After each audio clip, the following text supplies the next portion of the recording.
you. The first frame, Junxu to break. Junxu, the world number 29, has won 2 deciders already. He's beaten Gary Wilson and Mark Allen. Let's see how he gets on against Mark Selby, who won the Shanghai Masters title as a ranking event back in 2011. Peggy Lee already just laying down the law to the audience. It's going to be a big date, quarter-finals day. And they're all fascinating matches in their own right. Neil Foulds alongside me to enjoy this first one. Yes, hello to everyone watching. Good morning if you're watching from the UK or Europe. Interesting to see if we get a clean sweep of either English or Chinese players, or a bit of both today. I don't think it's going to be straightforward, although the 4 English players will all start favoured in their respective matches. But you don't feel it's ever going to be as clear-cut as that. Strange, I guess, that the only time these two have met would have been in a ranking final.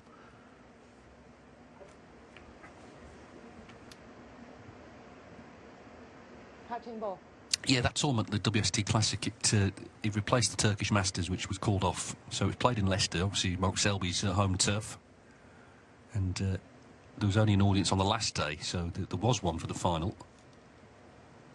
I suspect he'll never defend the event, though, because it was obviously just a bit of a stopgap. But Pang, it was a breakthrough for him. He got to the final there.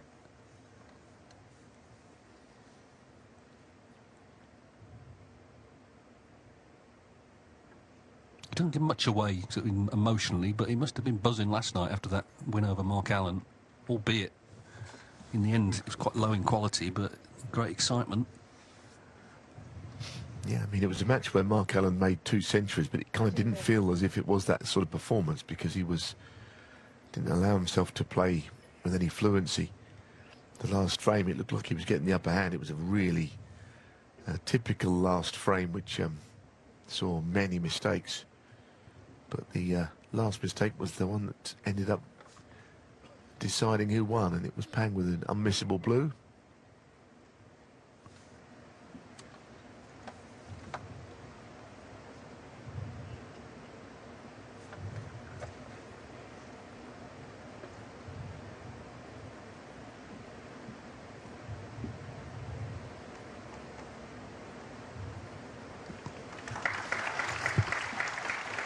Well, of course, Mark Selby has had a long break since the World Championship, where he lost in the opening round to Joe O'Connor. He was clearly not in the best of spirits late last season, was talking about even walking away. That didn't happen, thankfully, but as I say, he's had a chance to get away with his family, reset for the new campaign. Starts it at number 6 in the world. And as I say, his last ranking title was that WST Classic, which is a good sort of 16 months ago now. It just felt like an interview straight after a match to me. When he said that he wouldn't play on, I would have been staggered if he'd have done anything but just carry on as normal. I think sometimes the microphone is thrust under a player, under their nose, and they say things like that. Would have been disappointed to have lost, but yeah, here he is. And here's a chance for Selby.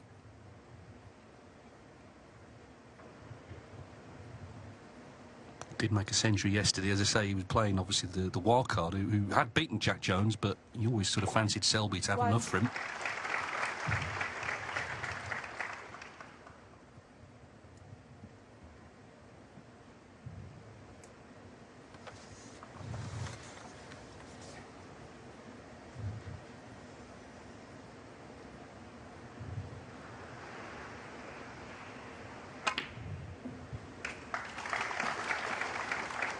Interesting way of playing that shot. Sometimes playing it around 2 cushions, it almost makes it easier to play positionally than perhaps directly off 1 cushion. Can put your cue through the ball more so.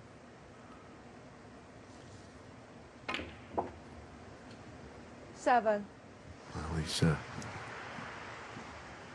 to do well to get a sufficient angle here to open any reds. Cue ball did not travel quite far enough. He may have a slight angle to try and go in off 1 cushion, but the bunch looks very compact. Hard to think that he'll get them open playing it this way. Hard to get enough pace on the cue ball. 12. Touching ball.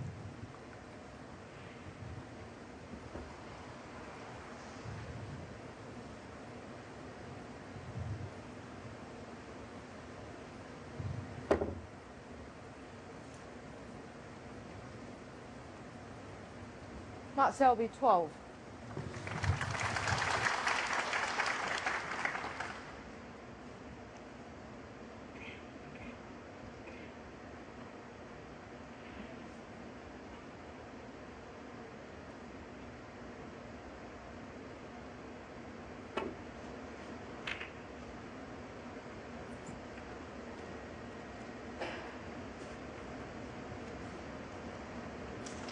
Got a handy little nudge on the green on that shot, which is snookered Mark.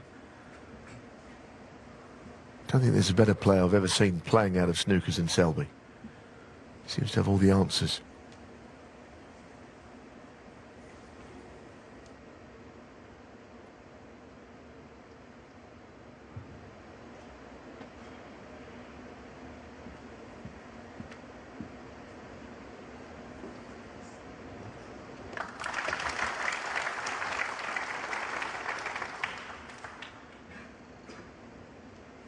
He's also got a great record in China. He's won 7 ranking titles in China. This, of course, is a big invitation event, but that includes 3 China Opens in that sort of golden spell when he was world #1 for 4 years. It wasn't just the world titles he was winning.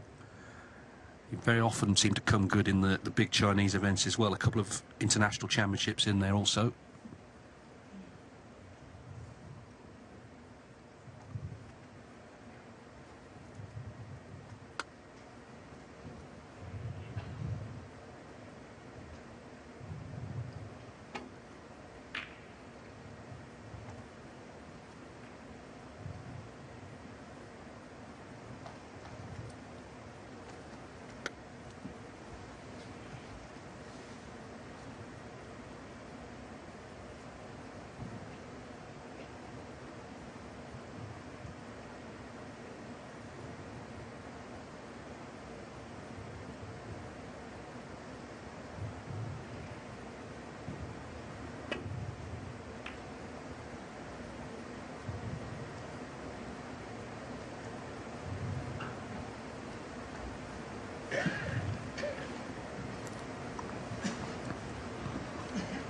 Little tap on the table from Selby. Yeah, apparently it's certainly got a reputation for being hard to play.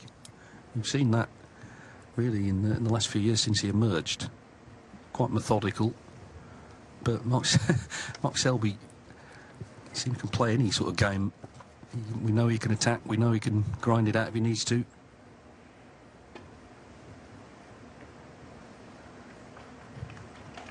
Yeah, he's caught a nice edge of the red.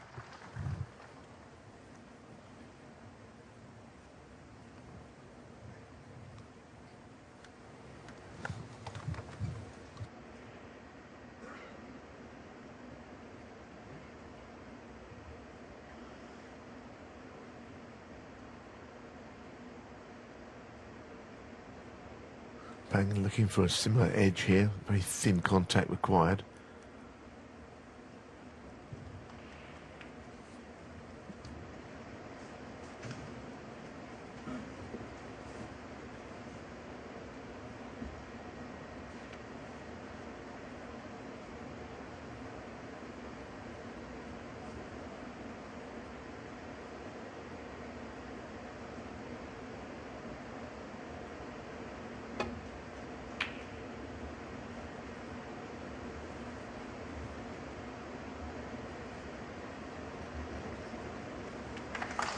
And this time Selby, that final nudge on the green has helped.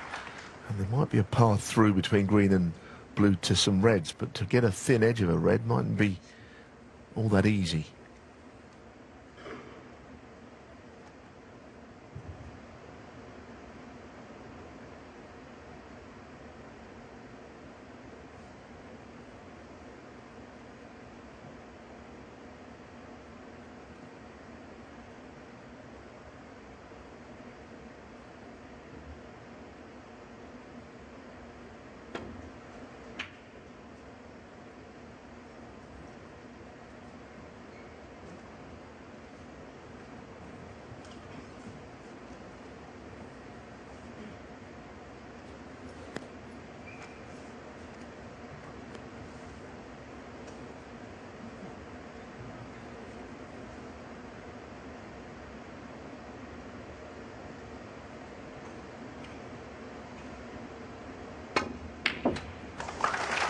Nice, very attacking shot there from Selby, and a good shot actually.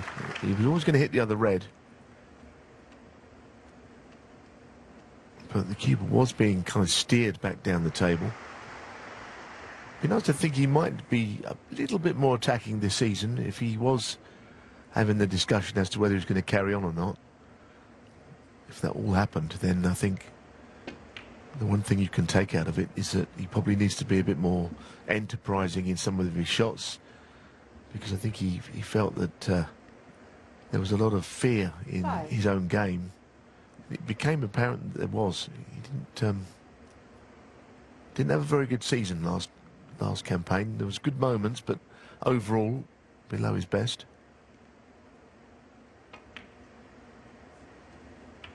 Six. Yeah, I mean, he's talking about trying to enjoy it more and all that, but the problem is, obviously, it's not a problem, it's the reason he's where he is. He's just such a fierce competitor, and that's never going to leave him.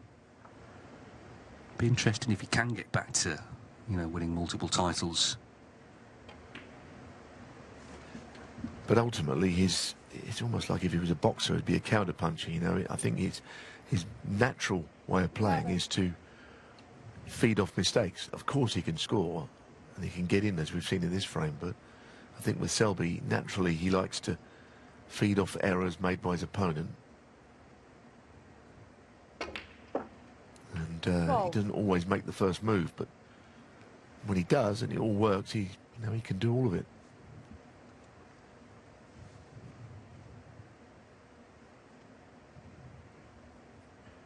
Yeah, and it's worth saying, I mean, nobody ever retires, do they? You know, not when they're in their prime.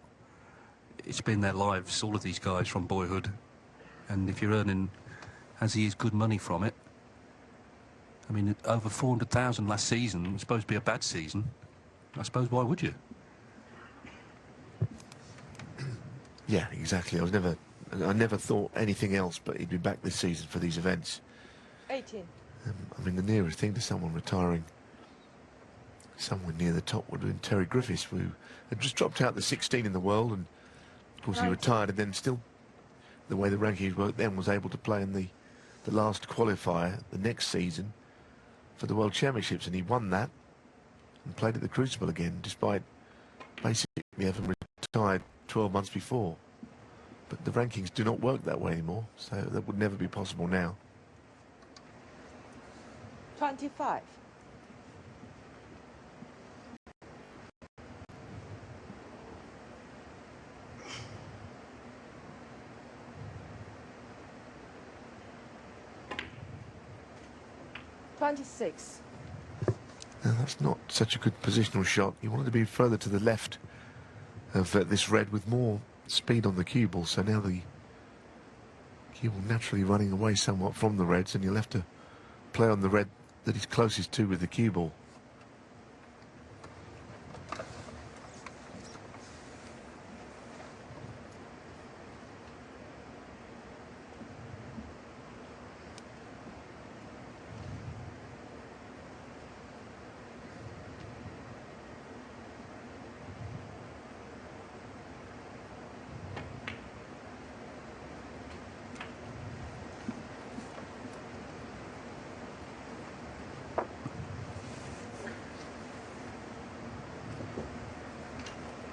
Thirty-two.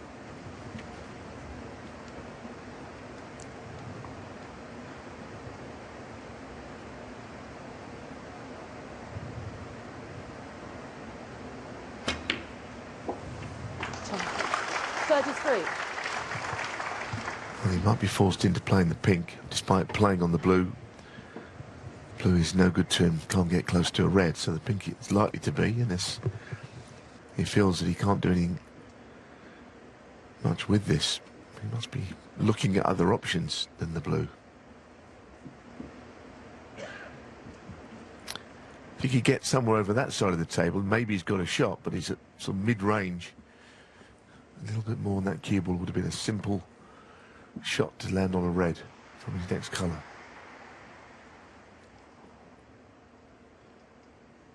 Taking the cue ball round the angles to the left side.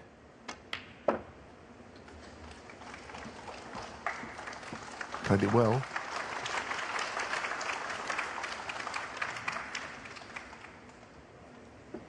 37. He's got to be a little careful on this shot because he is going into the reds and perhaps even the pink.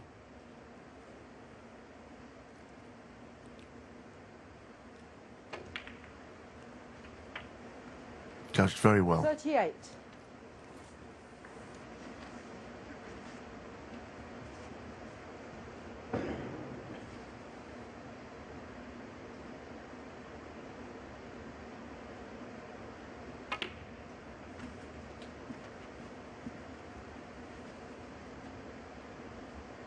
Yes, he's taken these nicely, and 54 in front, so not that much more to do now to account for the opening frame.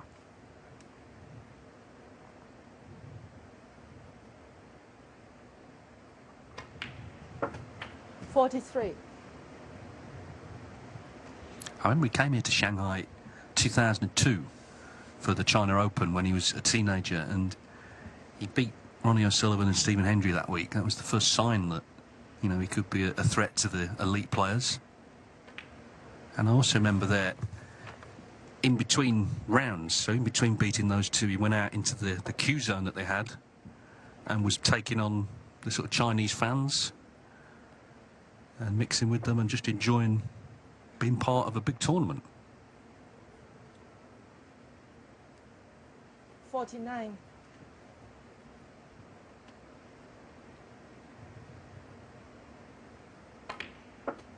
$50.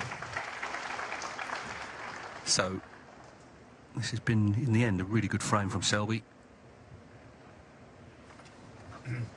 It certainly has. The opening red was a terrific long pot, which he had to hit the other end on the way through. It really was a great way to get in, actually. He wasn't waiting for his chance this 55. time. So it would be nice to think that he, you know, he could, if he was able to have a rethink about everything. And I mean, his safety and everything is all there. He's a terrific player, great match player. But if there was any thoughts that he wasn't happy with how 56. things are going, if he could be more attacking, because it's not as if he can't do it, he really can. As we're seeing here, it's an excellent break.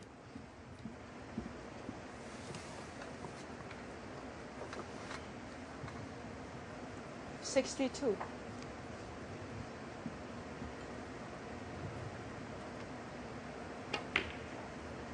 Someone else he beat that 63. week in 2002, a 14-year-old Chinese wildcard called Ding Junxu.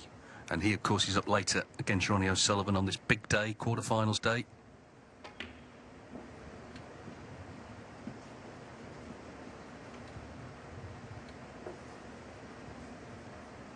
$69.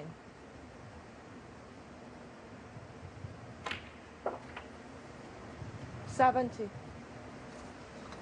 Yeah, you'd think there'd be some atmosphere in this venue this evening for that match. They're both their favourite sons, really, aren't they? I think Ding Junxu still heavily supported, and O'Sullivan is a superstar wherever he goes, but especially in Asia. So, I mean, I think the crowd will be torn here. They want to win that one.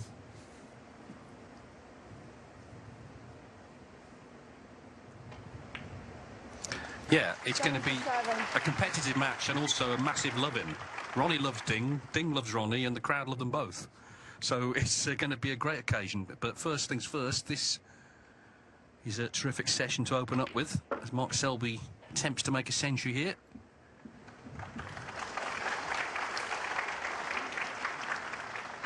$83.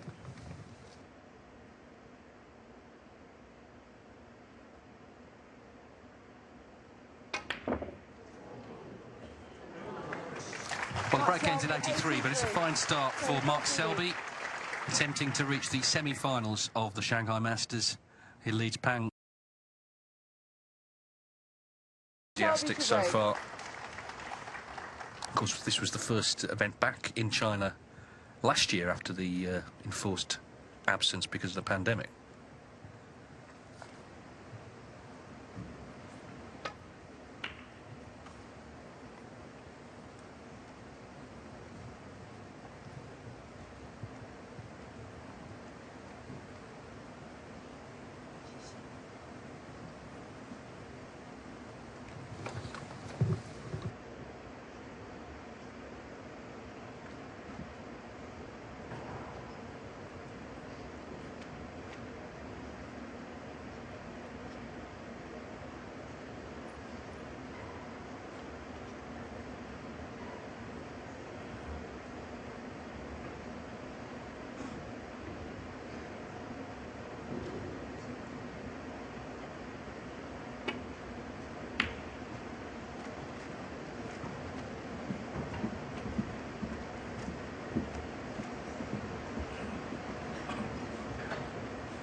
1. Oh, it's such a good shot. I mean, they are very difficult.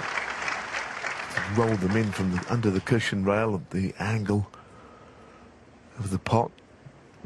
All good. I mean, he is a little straight on the black. You can't have everything, obviously. If he had an angle, he could have done something with this. But being straight suggests there isn't really an easy way to get onto a red, if there is a way at all.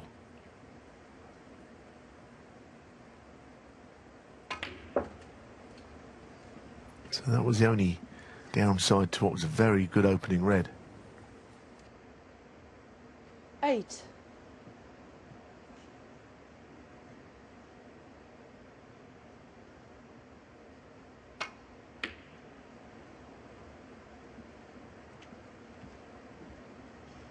Mark Selby, 8.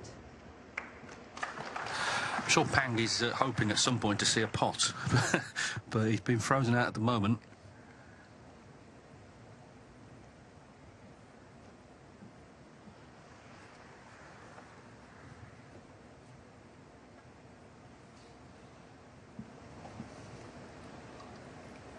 Yeah, that's ill-directed. Foul. Enemies. Free ball, I think, but I don't think he'll take it. No. No. Look, is that red? I see this. Well, it's clearly a free ball, but there you are. Yeah. Peggy Lee says no. Both sides. No way. No way is it not a free ball.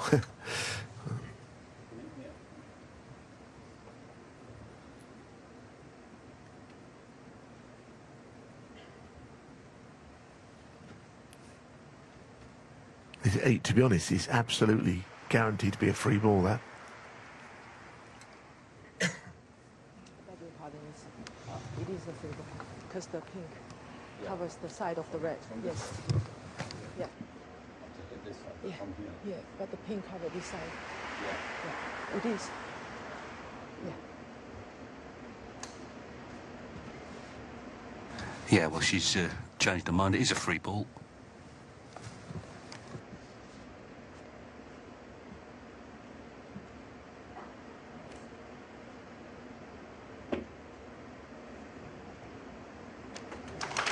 Interesting one, wasn't it? I mean, clearly it was a free ball, and Peggy, for once, got that wrong. It's most unusual for her to do so. But it didn't feel like even a free ball was any use until it was established that the pink went. And I thought Mark was very reasoned there, wasn't he? He knew that it was one, but he asked very politely and got his way. Yeah, I think that is one thing in snooker that you do see, don't you? There's a kind of respect for officials. It's not always the case. I was at Wimbledon last week, and some of the sort of conduct towards umpires, just the way they were spoken to, they seem to take it in good part, but it's very different, put it that way. Well, it's kind of crept back into tennis a little bit, hasn't it? Because when the Hawkeye and all the line decisions were done in the way they're done now, it took the dissent out of the game, but it is creeping back in, I think, to tennis. Thank you. 1.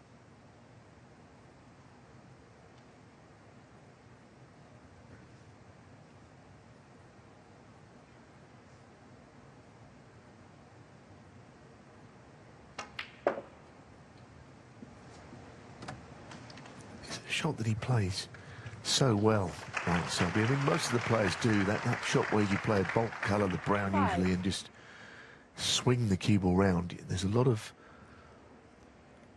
room to manoeuvre on those. It's a bit unlucky to be under the cushion.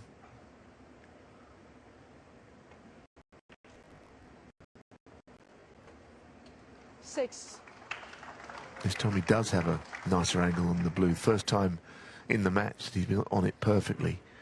Directly into the bunch. Of course, you can always knock one in if you split them. Hopefully, from Mark's point of view, you won't. Great split.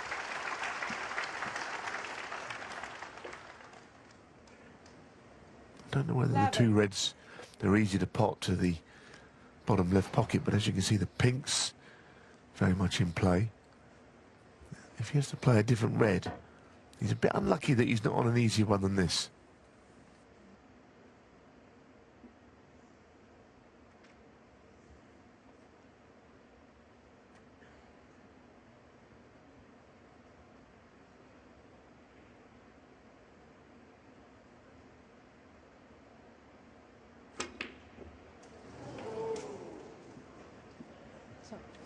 I think he's unlucky there, Selby, given that it was a great split and that rest shot was not an easy one to follow it up.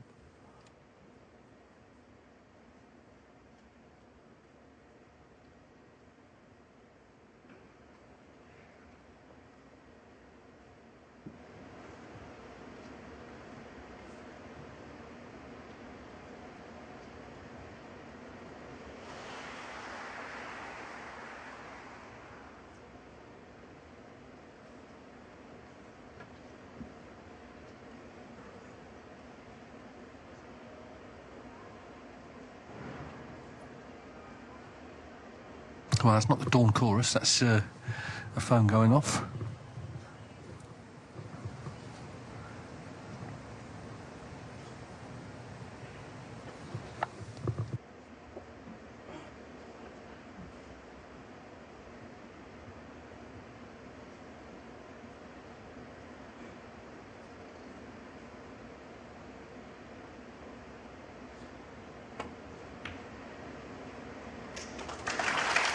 Well, he took his time, but it was a nice shot. I think Cue Ball needs to hold up here. That's a bit unlucky, I think. Again, the speed of the bed of the table, it always felt he'd be nicely on a bulk colour, but now he's on the bulk line. Just kept going.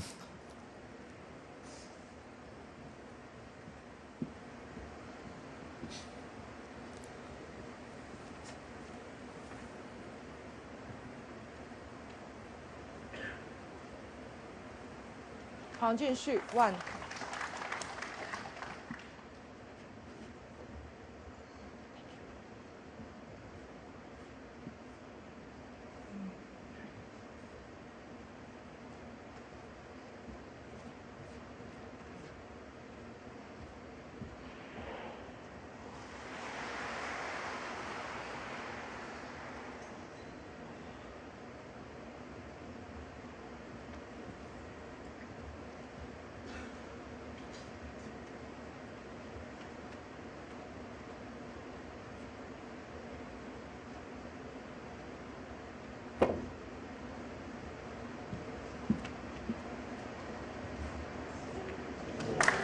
There's an example of what I was saying earlier about Selby's prowess out of playing from snookers. He might as well not bother, actually, because he's so good at escaping. That was some shot, a little swerve onto the first cushion. But his knowledge of the angles is, as I say, as good as anybody's, I think.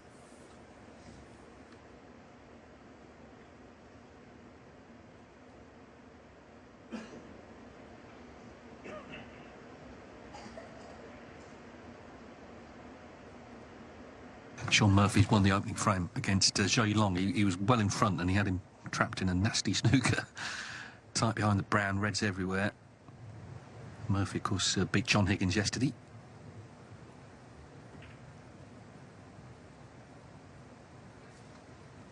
Yeah, I mean, that didn't look much, that shot from Pang, but actually he's opened the black up and he's pushed all the reds away from it.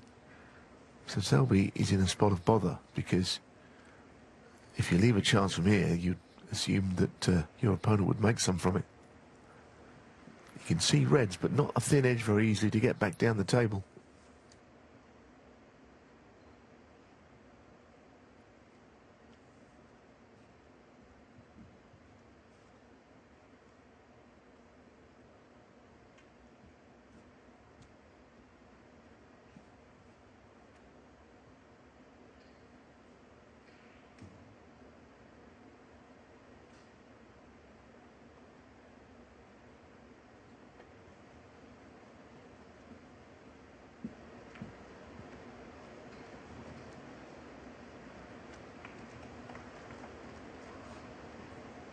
Now, Pang might have to himself, speaking about Selby taking on shots, I think Pang might have to go down that route if he's got a chance of winning this match. I mean, there's a red to middle here, which is not nice, but if it was to go in, it might bring about some rewards. He's unlikely to beat Mark Selby if it gets very tactical.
Well, he's earned the chance, and now he must take it.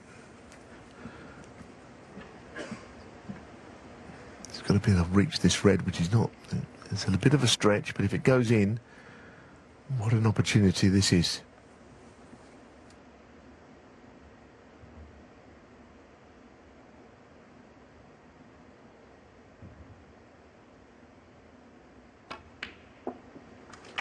One.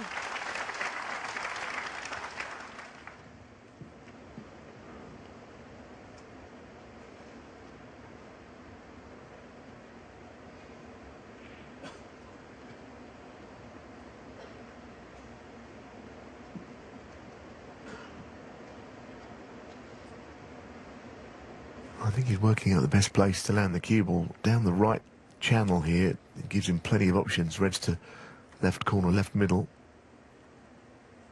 But he's gone the other route for now. Black, when potted, will just land on the pink spot, so it's almost roles reversed. The black spot, sure, he's mostly occupied by the pink.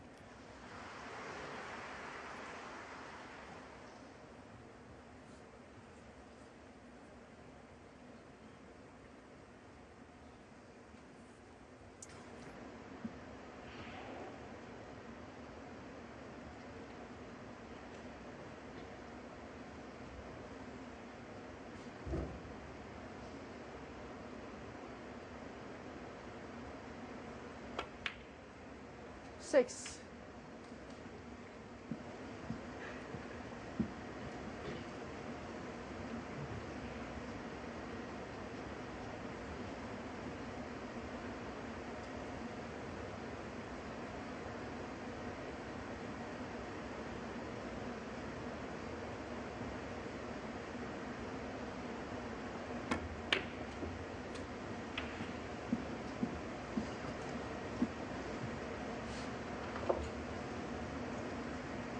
Well, he looked at a lot of things in the last two shots, but he's finished in just about the only place where nothing is on, so he'll be annoyed with himself. He is a very cautious player these days. When he first appeared on the tour, he was a little more fluent than he is now. He's doing well, of course. His game is in good shape, but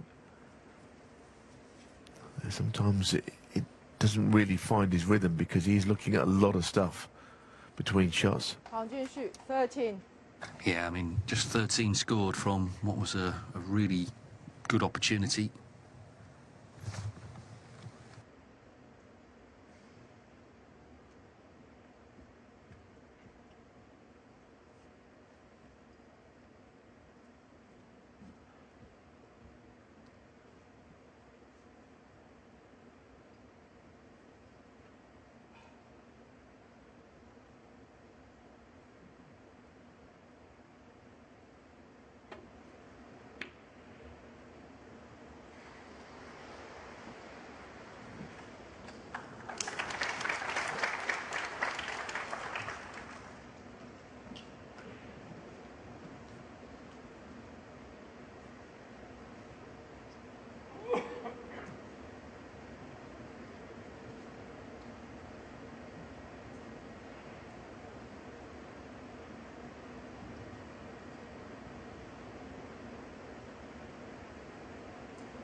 Sean Murphy just going 2-0 up next door again to show you long.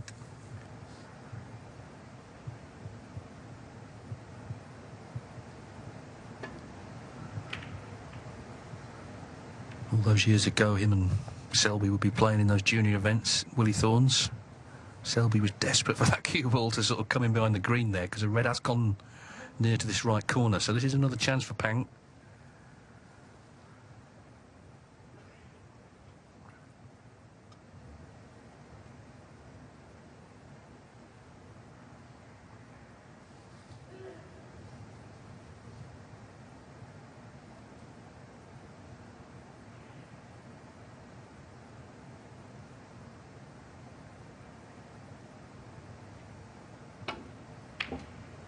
1. Played that well to hold for the pink. Yeah, those pro-ams in Leicester at Willie Thorne's club, which were organised by Willie Thorne's brother Malcolm. A lot of players are very thankful that they were involved in those, because it's a real good grounding and to learn match play against similarly talented players. Setup that doesn't exist anymore. There are, you know, some places where tournaments take place. The Northern Snooker Centre, 7. there are many pro-ams at weekends, so it's not completely done with, but you know, so many good players were around at that time coming through.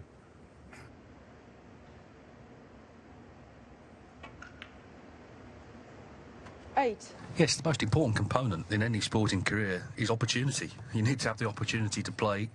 That's why most of the, you know, the best players have been from the UK, because that's where all the structure's been, until recent times when, of course, China have invested heavily into the sport. And here we are today, quarter-finals day, 4 Englishmen against 4 Chinese players, as if to illustrate the point. 11.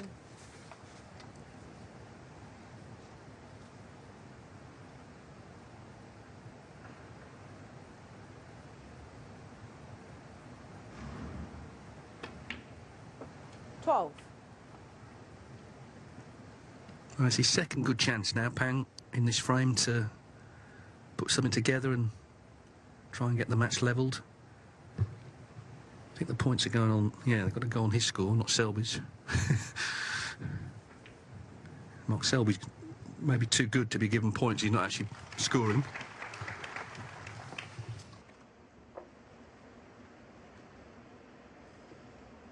$19.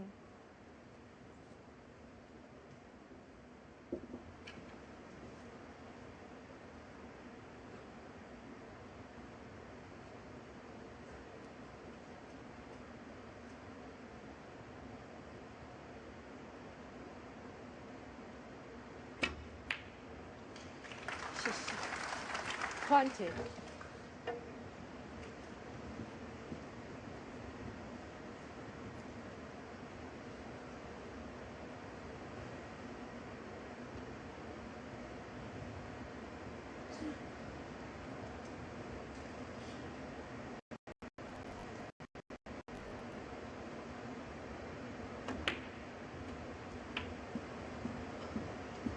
Well, we have the score back, as you can see. He's now 15 in front. But this is the chance he has to really take. He wouldn't want to bring Selby back into the frame when he's done all the hard work in bringing about these chances. 27. I think he likes to be in control of the cue ball at close quarters. You know, everyone plays this game differently. Pang is something of a touch player, I feel.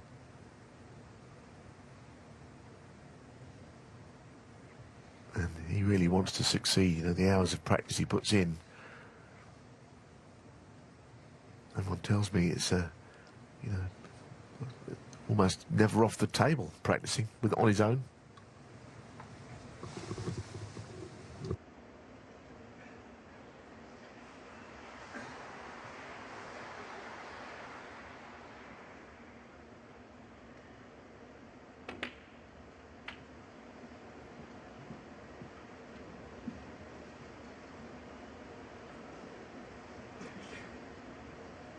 $33.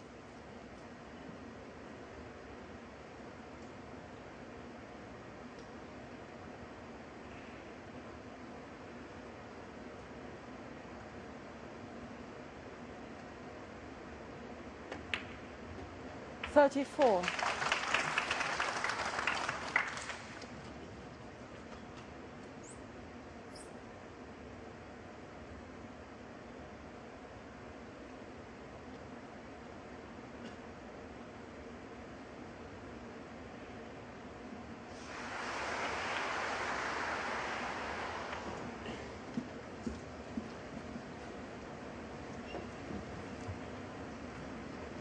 $40.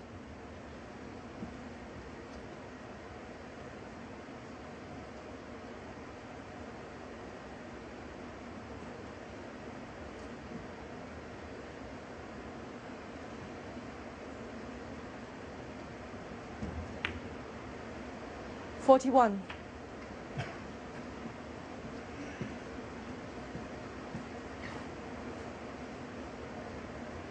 So 36 the lead with this pink. Realistically wants the 2 open reds to ensure he's won this frame.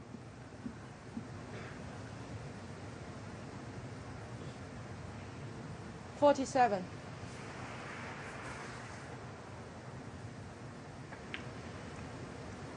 $48. He's taken these well, and he is just, he's never going to be a, you know, really quickly around the table. I mean, that's fair enough. Everyone's got their own speed that they play at, and you wouldn't want everyone playing at the same speed. And he's always going to be slightly slower than some others. But he's getting on with it now. He's done well here. In fairness, I said you know, he's not going to beat Selby unless he attacks, but he defeated him in safety a couple of times. So credit for that. Very talented player. If he could just get a little bit more rhythm to his game, then he will move to the next level, because he's doing well. I can't imagine he's somebody that you'd enjoy the prospect of playing. No, he's never sort of going to be a flair player, is he? But in this visit, he has got on with it. He's not been looking too much at things or overthinking things. Clearly quite steely. We've seen that already. 2 deciders he's won, of course, against Gary Wilson and Mark Allen. Should have done enough here. 51 in front, 35 on. Mark Selby stays in his chair, and so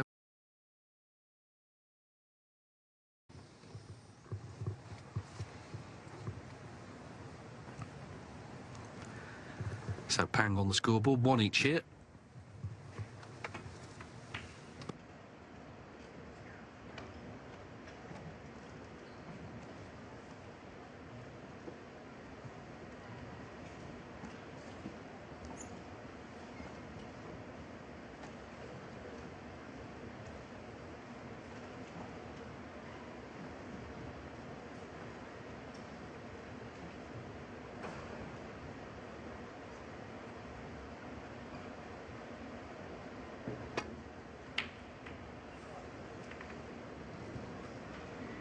Well, it was worth the risk, and it seems the shot he played was risk-free, if you like, not leaving anything on.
it's always a concern when you miss the double and you hit the top jaw and it comes back down the table towards the cue ball. But unless he pulls something out of the hat here, he's not left an easy shot. Pang looking at... I don't know, what is he looking at here? Is he looking at the plant?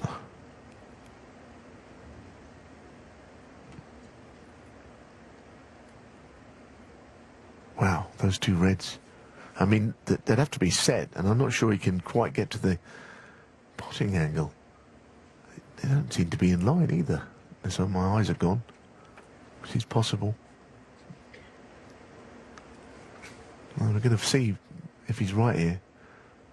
He's playing a very ambitious shot by the looks of the way he's weighing it up.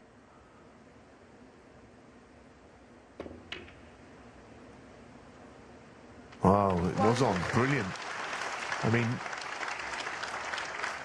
I wasn't sure whether he could get to enough of the red to make it the dead set plant, but he knew it was there.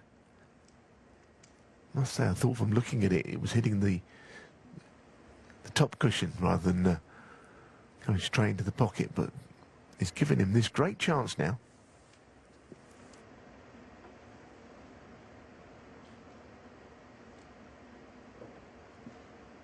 Yes, and suggests he's feeling good as well, confident after that 62 in the last frame.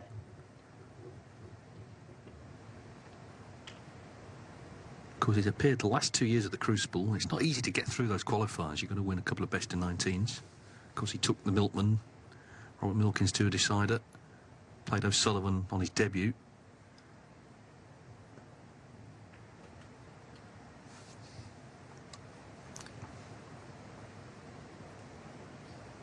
It may be okay if he's on that red to left corner. The other red, of course, awkward queuing. Yeah, I mean, we saw at the end of his match with Mark Allen, it got very tense and he fell over the line. And against Rob Milkins, I must say the last frame was quite a similar story.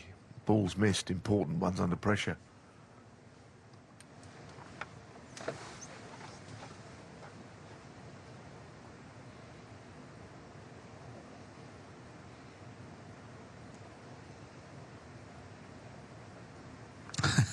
Well, it's not the most comfortable shot in the world, this.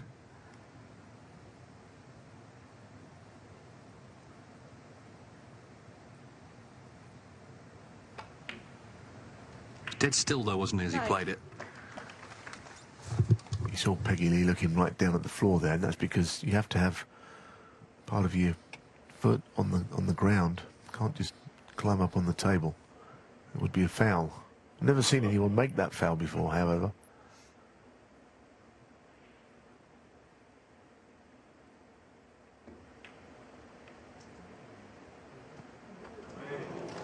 Well, it's kind of okay, just about crept in.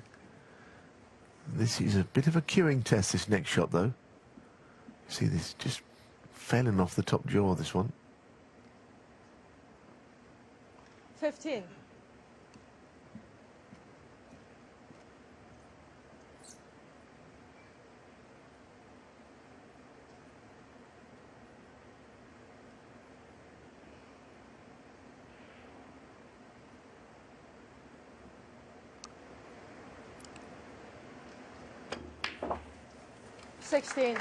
Not entirely clean, but he still played well enough.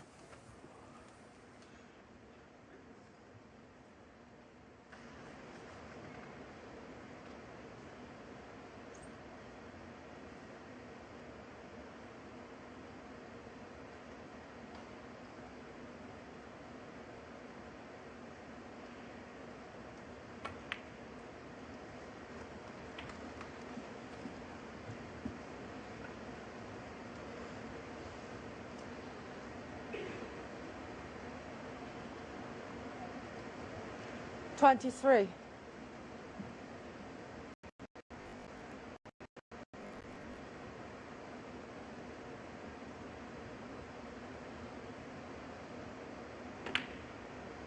$24.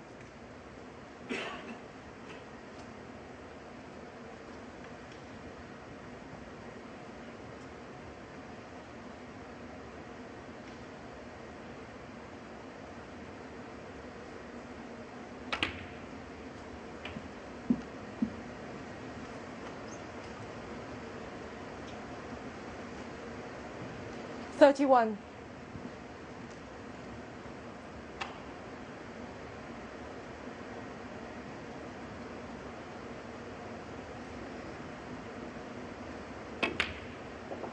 $32.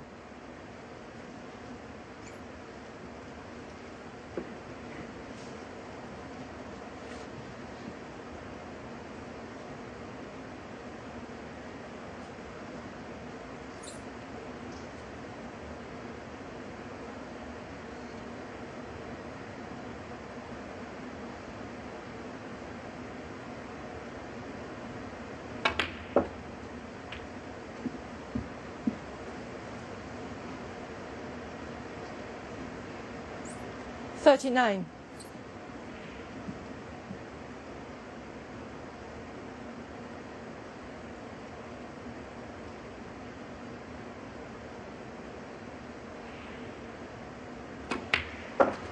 As mentioned earlier, you can see the kind of player he is, and you know the good thing about snooker is that even though you just see a 12 by 6 table, everyone approaches it differently.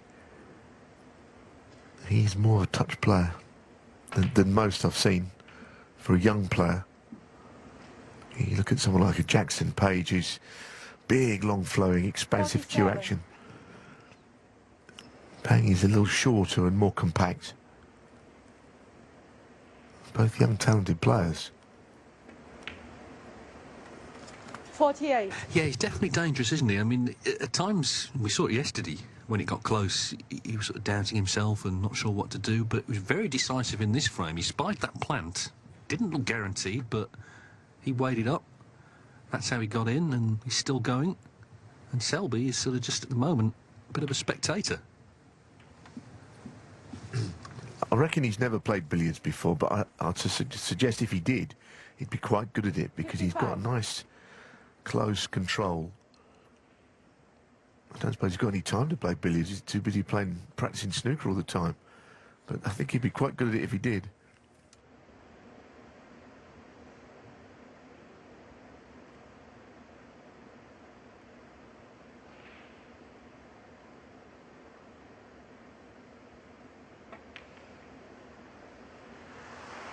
$56. Right, almost. The next shot is an example of that. Lovely, gentle little cannon that a billiards player would be delighted with.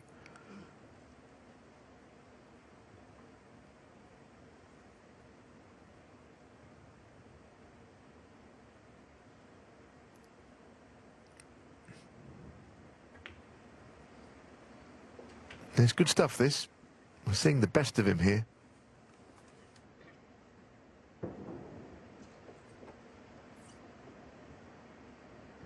$62.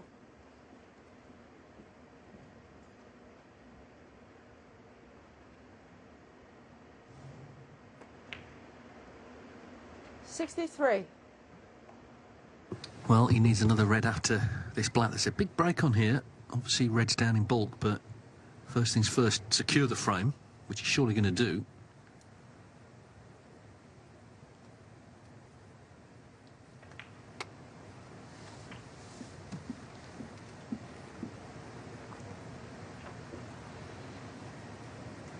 $70.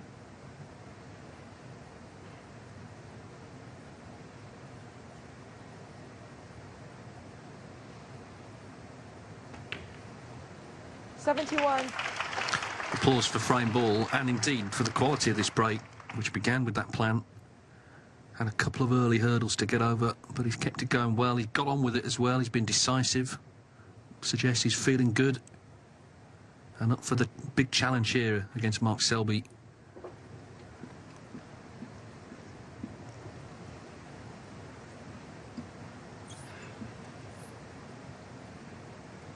$77.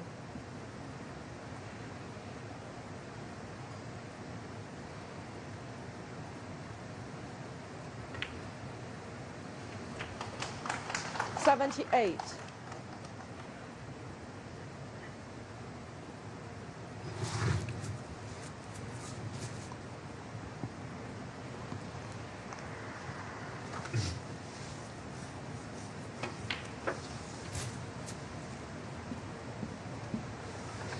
It's quite unusual for such a big break to be on and the reds to be so awkward from here on in. I mean, usually if you make this many and it's all reds and high-value colours, then most of the other balls are out there in the open as well. 84. But I'll be quite surprised if he did make the total clearance where the balls are. Even getting on the next red from here is not easy. The damage has well and truly been done, however. That's an example of what I mean. It was a really awkward shot. Might have to play the double now. I think he has to. 91.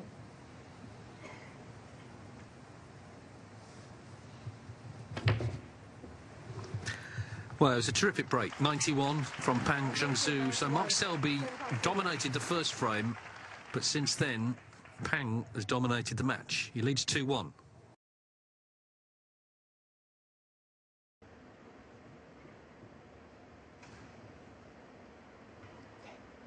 Frame 4. Mark Selby to break.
Well, if you're going to play off the side of the bunch, you know, there is a nice area behind brown and yellow to land the cue ball, but of course playing off the bunch on a table as rapid as this one, there's always a chance of red will drift out near a pocket. He's had a look at the bunch of reds, see where they're all going to go.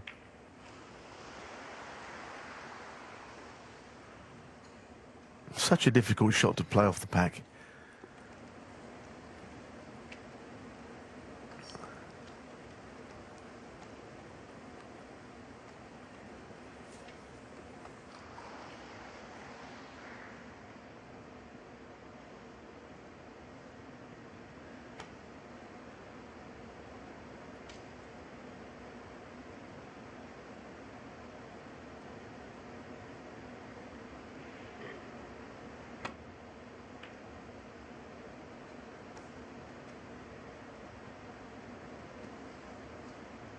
There's a little bit too much left-hand side there. He swerved it away from the red and got a thin contact, but it looks to have done no damage unless Selby can return the compliment and find a plant, which he doesn't seem to have found.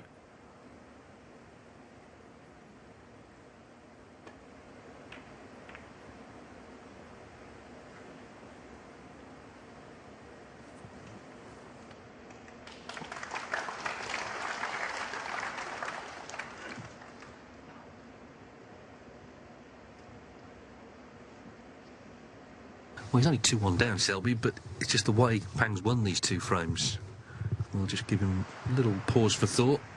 Knows he's involved in a tough match here.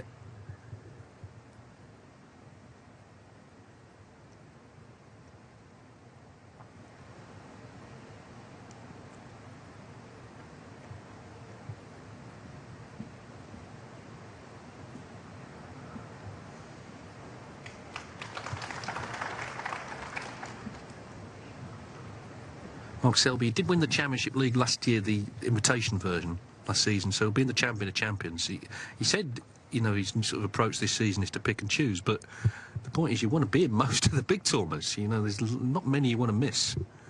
The Players' Series as well, if you get in those, obviously you're going to play in all of them. Yeah, but a lot of them say it, but the only person who tends to do it is O'Sullivan, isn't he? The others all say they're going to pick and choose and play in everything. Obviously, Judd Trump missed one event last season, to my knowledge anyway. One. But invariably they play because that's what they do for a living. And I think sometimes you feel like you're in need of a long break, but after a week or two you're almost itching to get back to it. It's great read this. Yeah, I agree. I think obviously it's obvious, but you don't want to be sat at home with a big tournament on. You're not in it. There's no reason why you wouldn't play most of them.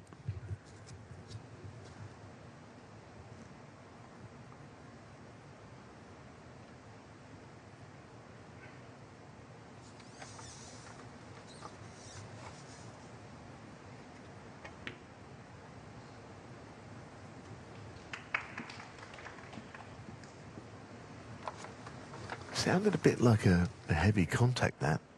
Cue didn't run through quite as far as he expected, but he hasn't reacted to it, so he must think it's just about all right.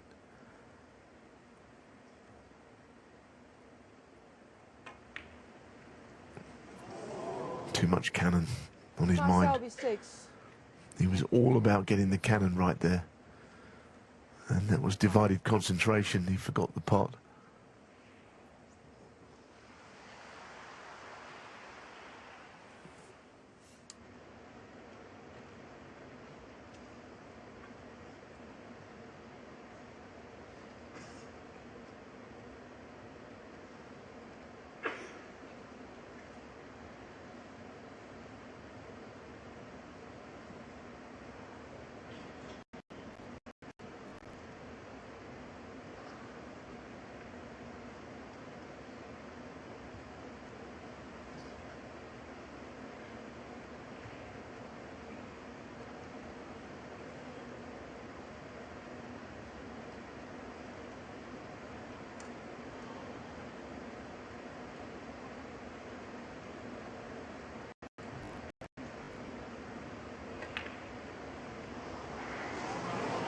Almost a similar story. Selby will be thrilled to be back at the table so quickly. I think Pang was also looking at what the cue ball was going to do, and the pot became secondary. All right. Yeah.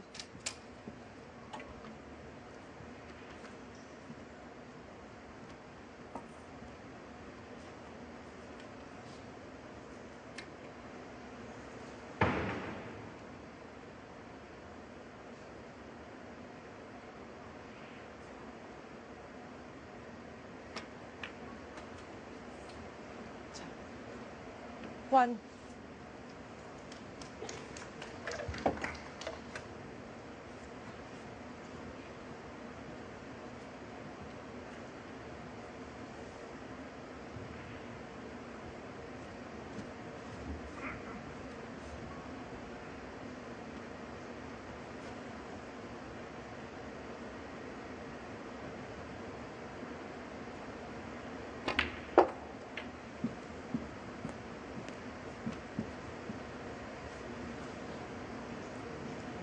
Six. Well, he'd be annoyed to have finished there. If he's got a red up into a bolt pocket, he'll be almost looking at that, but he's got terrible cueing. And the worst thing is he's got bad cueing, and he knows the cue ball should not be here. Now this becomes a missable shot as well.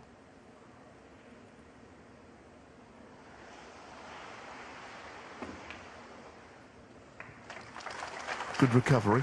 7.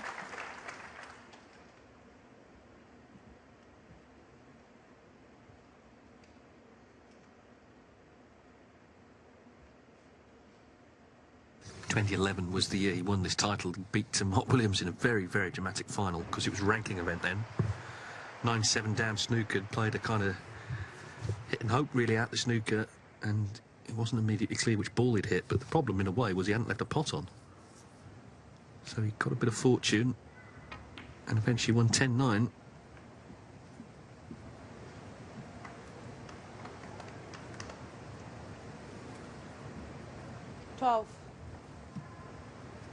Still relatively early, I suppose, in his career in terms of winning tournaments, but my word, he's made up for it since 22 ranking events. 13. 37 pro titles. Yeah, and also, you know, you think about the World Championship final.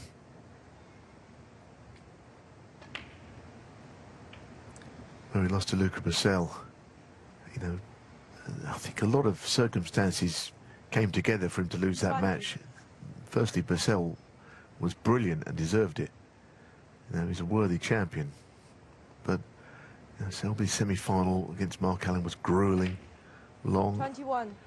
You know, whatever he did last season, he was almost going into last season as, under different circumstances, as a world champion again. So he got very close, and it's only not even 18 months ago.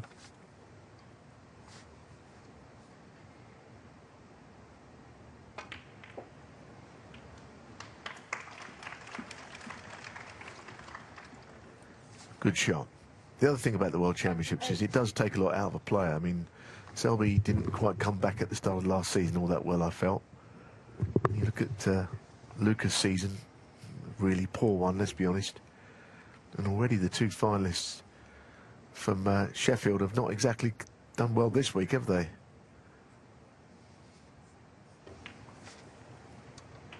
$29.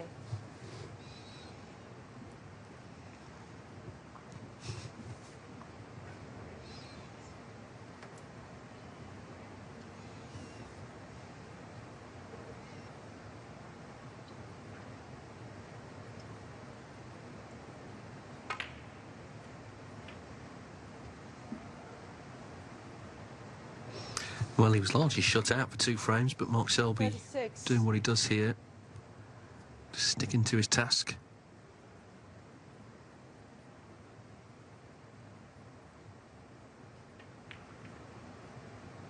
$37.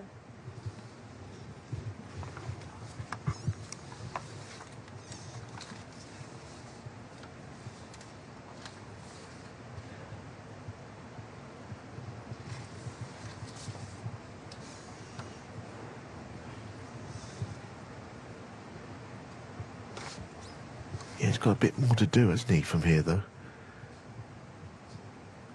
It's not an easy shot, this queuing down on the ball. Played it well. And they're going in quite nicely down the cushions. So he'll be confident that he can knock this red in and get onto the black again. 44. And if he does, surely he's going to make it 2-2, already 50-odd in front.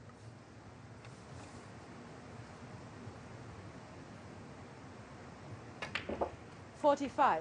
It's been high quality in this match. There's been good safety played and there's been scoring.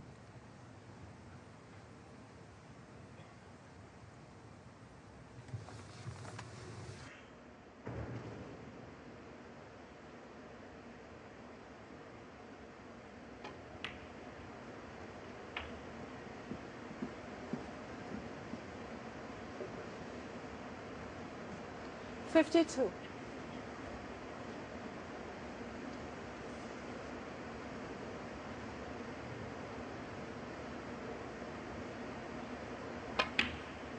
$53. There's been a good 4 frames. You know, there have been 1 or 2 mistakes made in this frame more than any of the others, actually. But the standard's been quite high. Yeah, if you're just tuning in, Mark Selby made an 83 break in the first. Pangs had 62 and 91. 58. And Selby on 58 here. With a chance maybe to make a century. Of course, John Higgins, he didn't get to 1,000 this week, so he's got 2 qualifiers at the Mattioli Arena in Leicester where that landmark could happen. Not quite the same, but 59. still a great achievement either way. Anyway, this pink, it should be 2-2.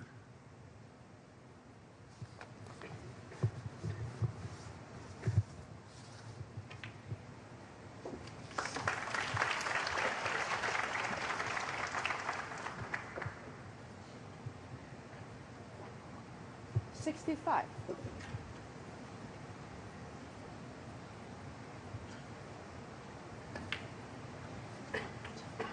66. Yeah, they both missed a red to the left corner of this frame, didn't they? Selby looking at the cannon. Concentration was not completely on the pot, and the next shot, Pang missed the opening red into the same pocket with kind of a similar story. 73.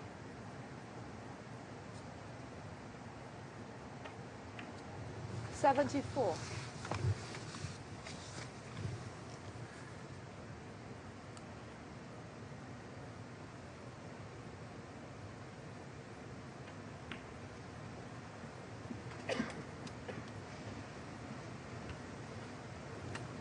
Well, he did make a century yesterday to take his career tally to 822.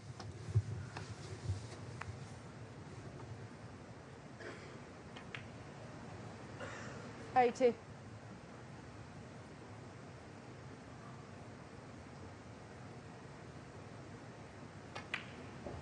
Oh, that was a very unexpected miss. He's won the frame, obviously, but 80 the break. So, yeah. Junxu to break.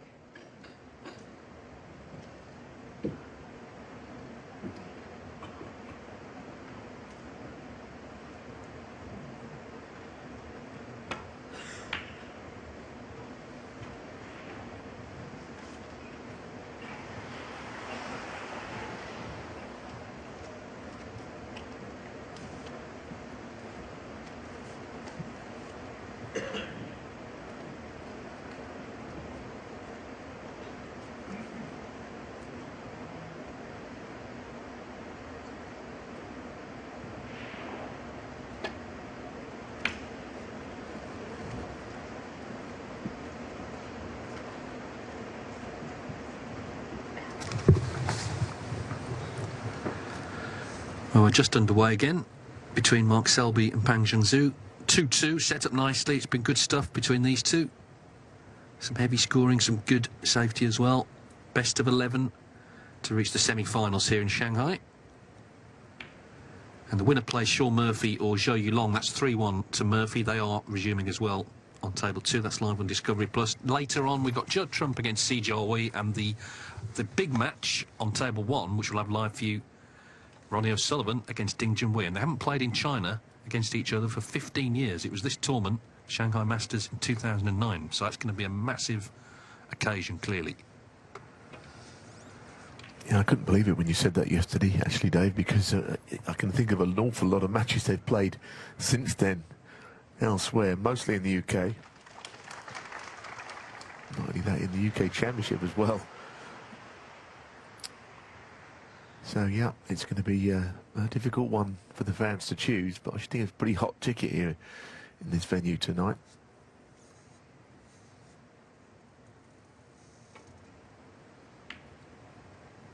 Yeah, the last time they actually played was at the World Grand Prix, wasn't it, last season? And Ronnie, I mean, turned it on, doesn't even get close to explaining how well he played. He was unbelievable. Won 6-1. Absolutely dazzling display. But, you know, Ding, a couple of years ago at the UK, beat him 6-0, didn't he? So we will see. We're looking forward to it.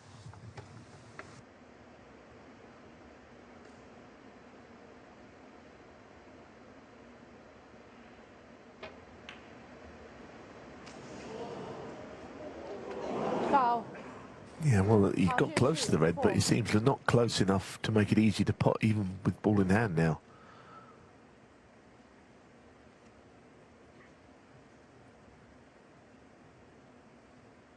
Last thing I'll say about Ding Junhui, it might be he sort of enjoy the fact we're playing in Shanghai, but he'd probably still rather play in York, wouldn't he? Because he's got such a great record in that event. I don't know quite why. Maybe it's just the UK Championship he loves. But his record in York is superb.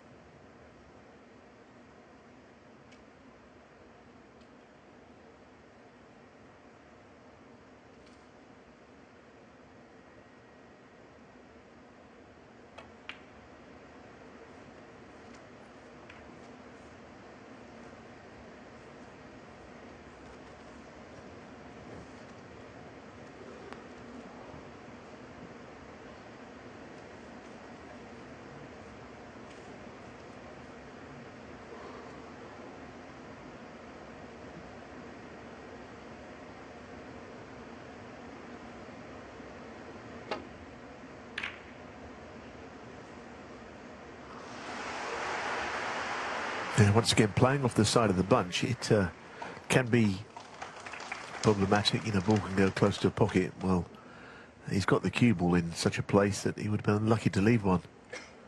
I mean, he has kind of left that red, but goodness, it's horrible. The pot is difficult, and the cue ball's good to finish anywhere.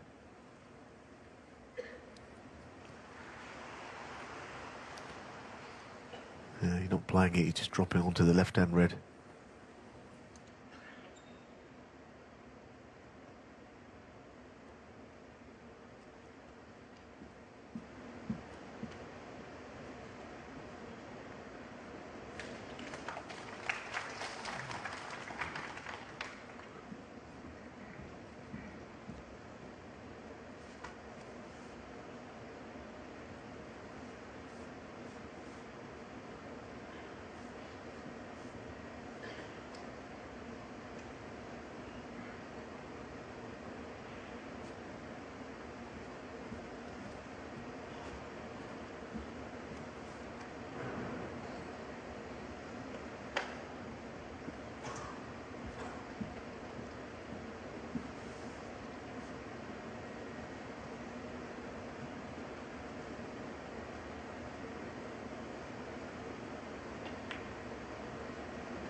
Well, as ever, when you get a slightly prolonged safety exchange, it's not quite at that stage, but the black now surrounded by reds, which means it's not going to be that easy to score.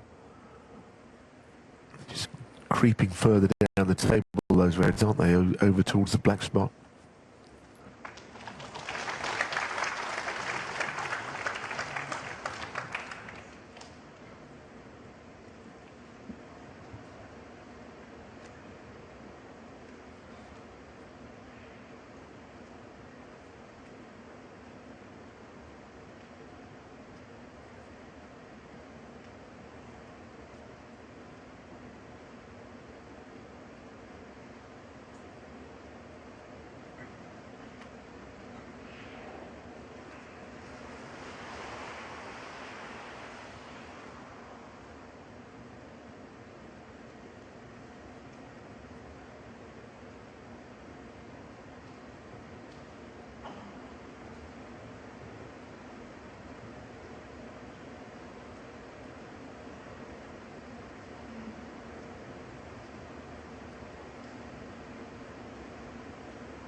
I suppose there was an argument to go for that long red, but I mean, it's actually quite a good shot that he played. Again, you know, he's competing with Selby in the safety, although I think he'll do well to keep that going. You know, he forced the odd mistake out of Selby mid-session interval and then exploited those chances. But really, you still feel that this kind of exchange will play into Selby's hands in the long run. Especially when you fluke balls like that.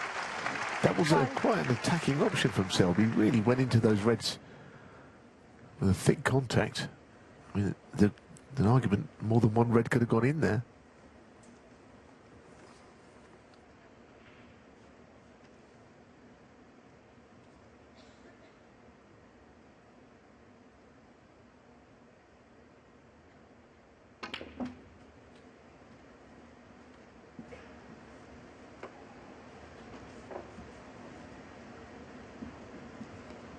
5.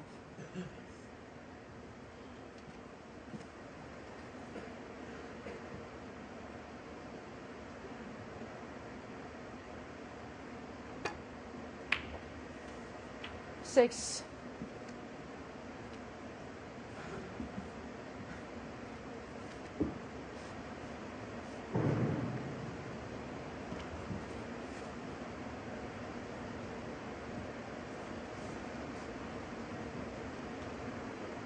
Blue ball.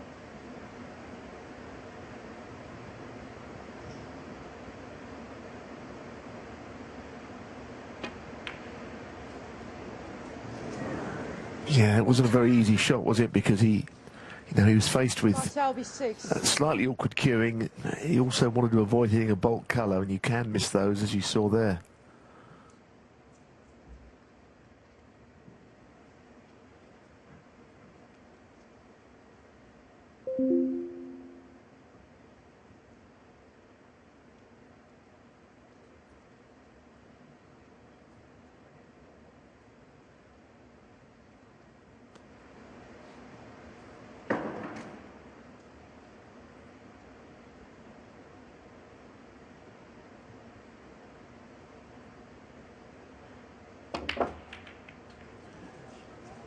One.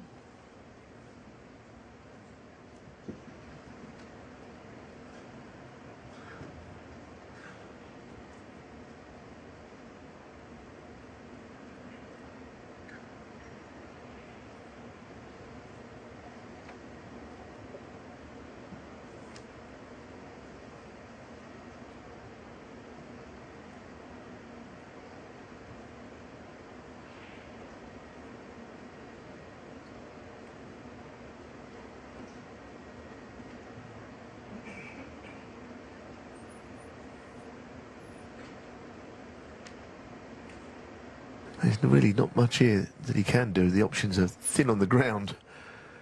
And that's not really going to frighten Selby or anyone else, although he might have left that red on, actually. Selby might still be thinking, despite the fact that he's got a touching ball, that he should go for this red to right corner.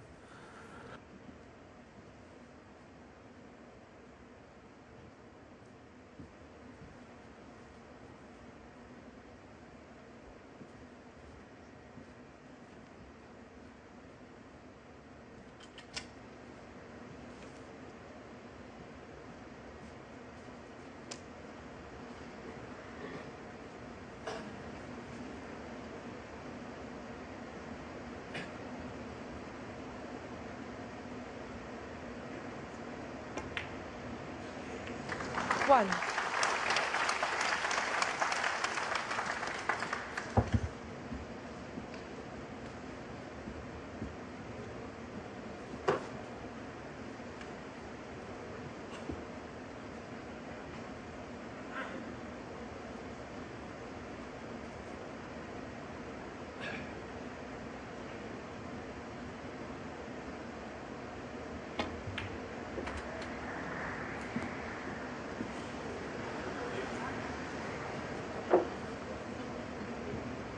Well, that little nudge off the left middle pocket bump has worked out well, because I don't know the cue ball would have been in a perfect place had he not got that nudge.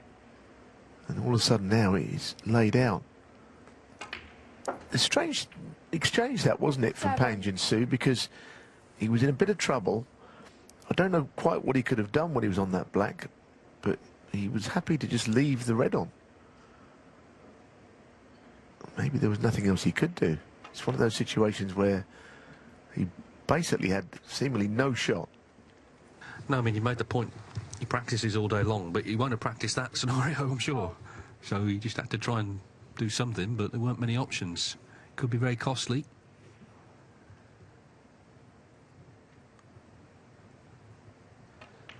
Selby made that 80 break in the frame before the interval. Could have been a century.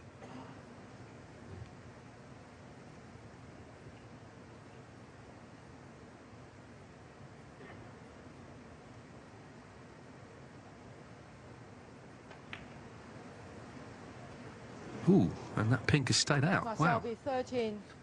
Yeah, I mean, the first thing I looked at there was the cannon on the two reds, and it didn't seem the cannon had worked out, so then you realised maybe the pot was offline, and it was. Well, where did that come from? I mean, we saw John Higgins miss a pretty glaringly poor red to middle. Bad mistake, and it changed the context of his match with Sean Murphy. I mean, it was, I guess, no more simple than that pink that we've just seen missed.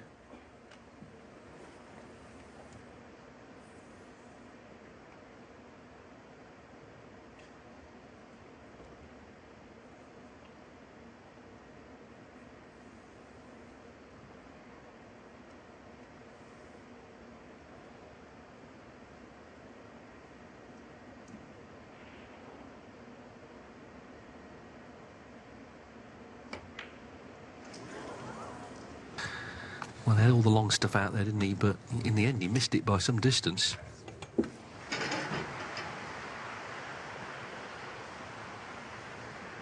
So Mark Selby has not been immediately punished for that miss pink.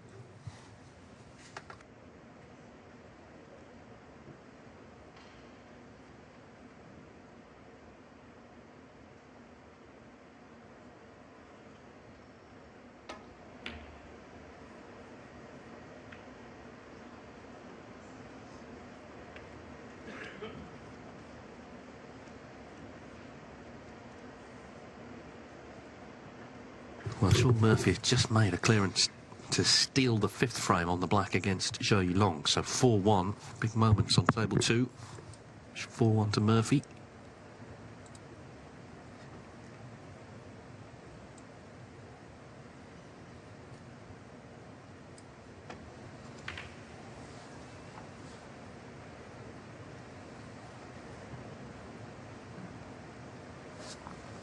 It's quite a good safety shot from Pang, because he was blocked off the main bulk of reds down the centre by the positioning of the cue ball behind the brown.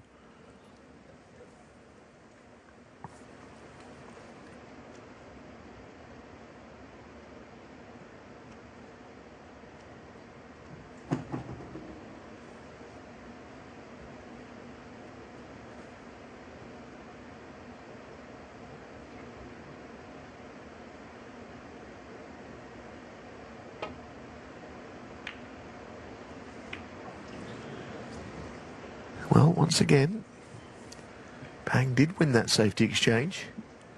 Not that he's got an easy starting red, but he put Mark Selby in a quite a lot of bother there.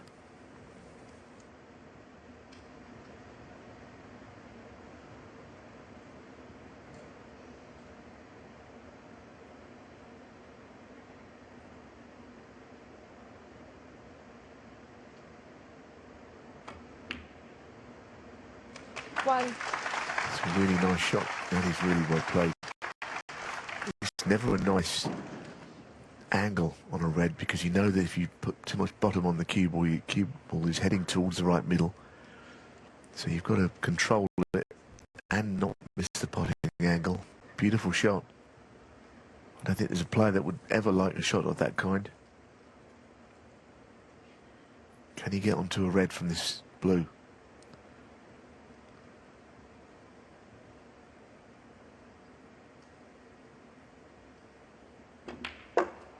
Yeah, the red by the black spot looks to be on.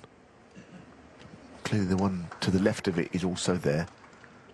Oh, it's got possibilities, this chance. Still got a lot to do, but he could get the reds opened up.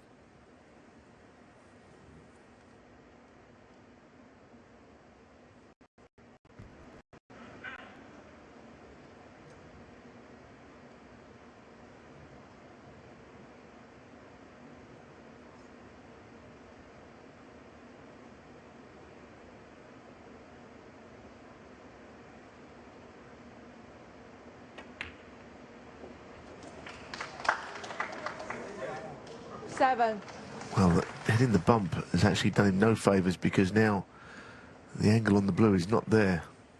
Shame, because he has opened up the reds that were around the black spot.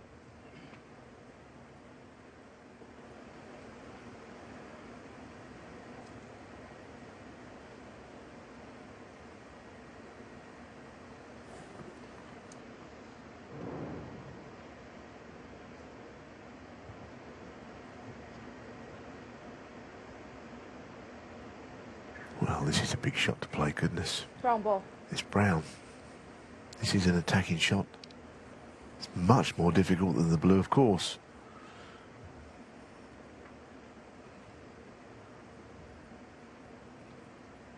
Usually, if you're going to play the brown when you're too straight on the blue, you wouldn't have your hand on the side cushion.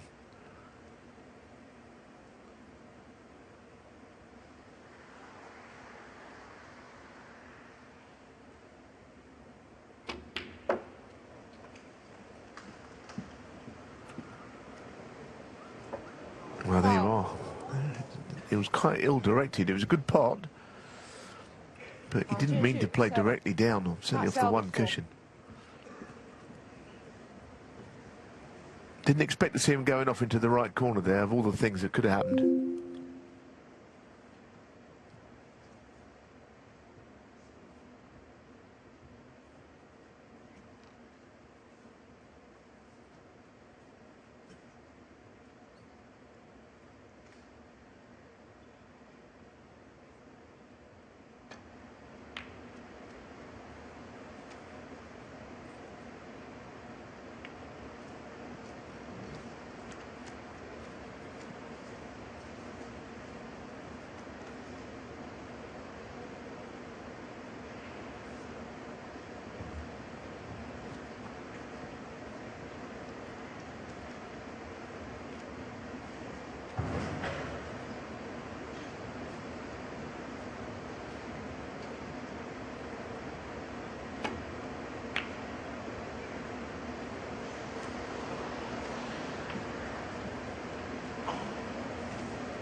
Kind of a slightly risky shot. He could have pushed that red further up and left it there. I don't know if he's left anything. It appears not.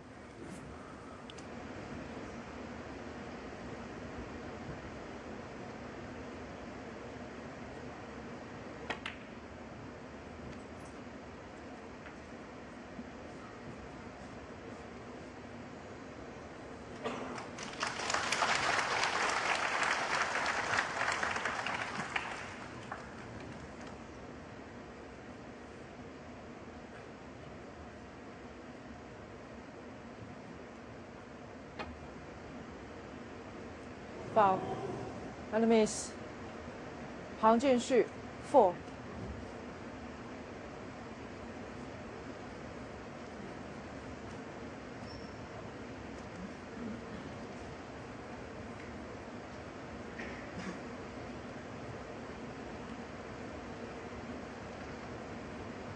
Well, this has been the only sort of drawn-out frame so far. There's only 7 points in it.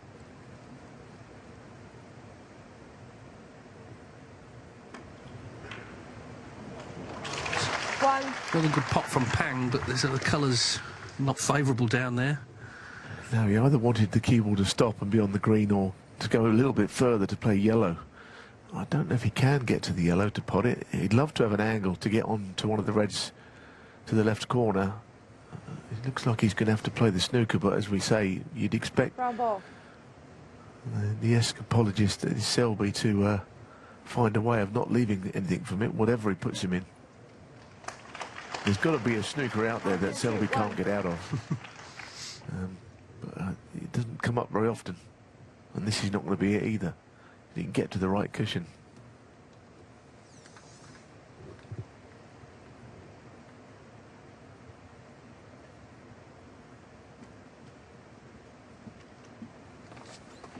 One thing he hasn't done here is hit it hard enough, so Foul. Enemies. the line, of course, is always going to be on point. Interesting one. If the Reds go to the left middle, he would put him in again, and he wouldn't mind if Selby did hit that bottom red, because he would leave a red to middle, perhaps.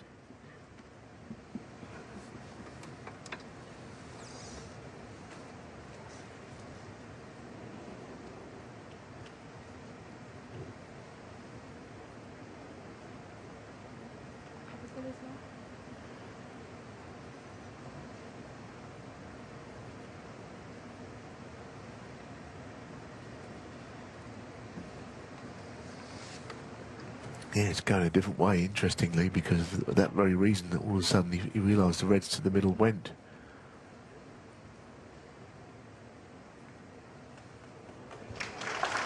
Oh, won't go now.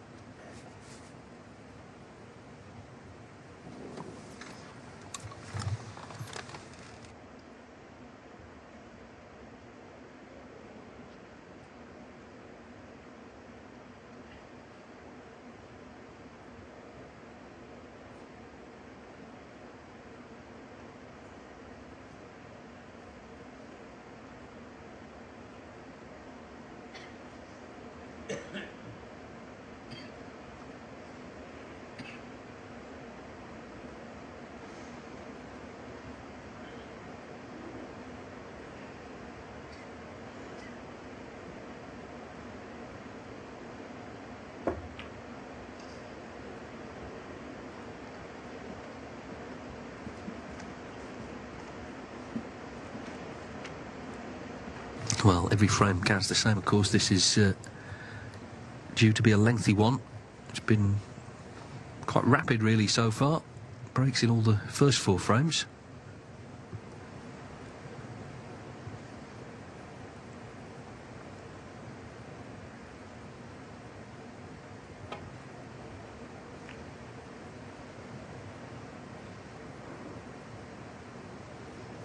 Well, he's right in line here. Yeah. Foul. Sort of knew that was going to happen, I think. Yes, and he's going to give a real test of cueing to Junxu here. I mean, it's worth the risk, I think. If you can put it, I'm guessing he'd like to put it dead straight and then see if you can cue down that line and pop the red.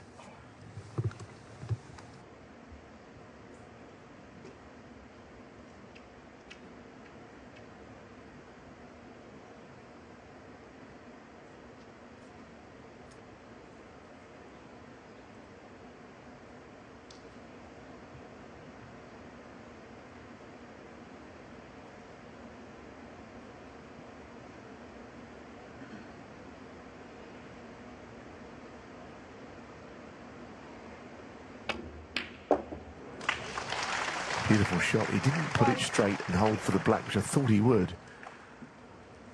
Now he's relying on an angle, and this time on the green he does, but he's on this very fast cloth. It's a hard shot to judge this perfectly to land on a red. Anywhere on the left side, he should have something. He decided to go into them.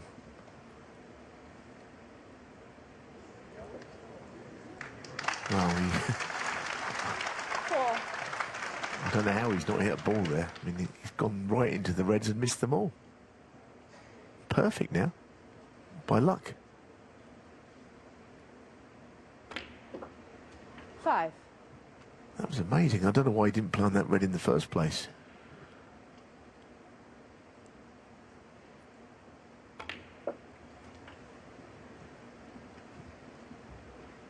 But he is quite good, as I say, at close quarters on these sort of shots. He's a real touch player.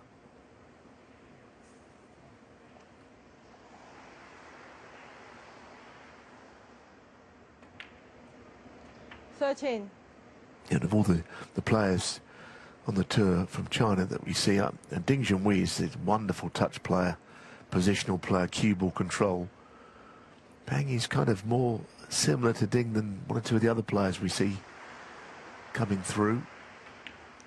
Wei is an incredible potter, devastating scorer, who's another one in the argument that he's going to win something big 20. fairly soon, I would say. He's playing tonight. Bit of a blockbuster match with Judd Trump.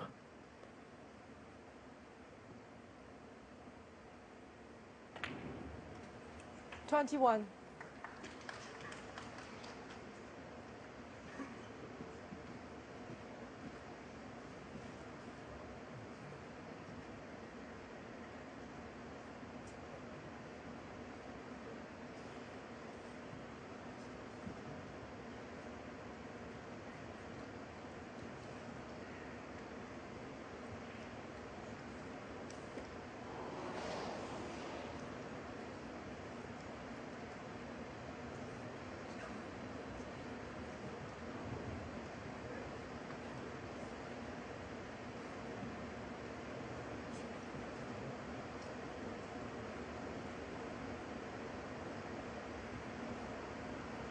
Yeah, I mean, he's too straight on the black, so now he's just looking at whether he could come back with the cue ball and roll the red down the cushion. Either way, any angle would be better than straight, which does limit his options of getting on a red.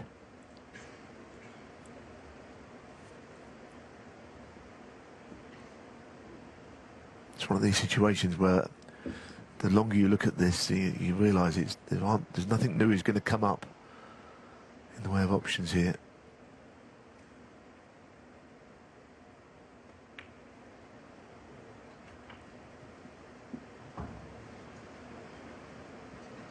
Well, you must think this table is generous, because 28. he wouldn't really be playing this shot down the cushion otherwise.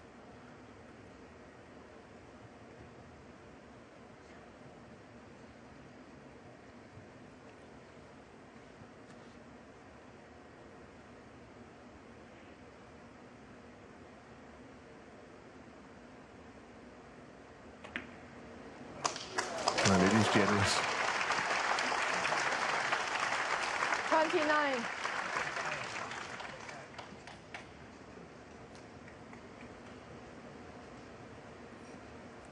Probably going to end up going behind the brown. If he makes it a hard snooker, then we might see Selby miss one, because he's only got one ball to aim at, and that ball is tight on the cushion. So this is another test of Selby's brilliance at escaping.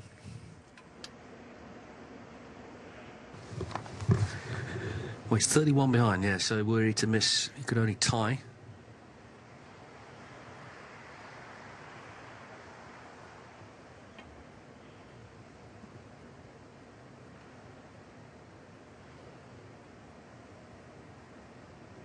Oh, he's just gone past it. Did he hit that? Well, I've heard nothing from Peggy Lee. I saw nothing from any deflections, but I don't think... It's one of those odd ones. It doesn't matter, I don't think, because surely he's going to run this in. Obviously just brushed it, but either way, just drop the red in. It should be 3-2 to Peng. Well, after that red, he potted into the other corner pocket. He was never going to miss that one. Yeah, I mean, I saw no contact whatsoever, but Peggy Lee was on the spot, and I think she just nodded to the marker. It may have asked the question. 32 then in front, 27 on. He's snookered him.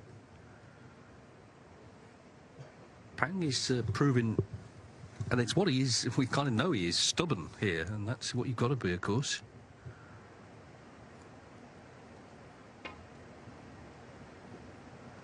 Well, it's gone about as bad as it could, and Mark Selby's conceded. So slightly outfoxed in the end in that frame, and it's Peng Junxu who's edged in front here in Shanghai at 3-2.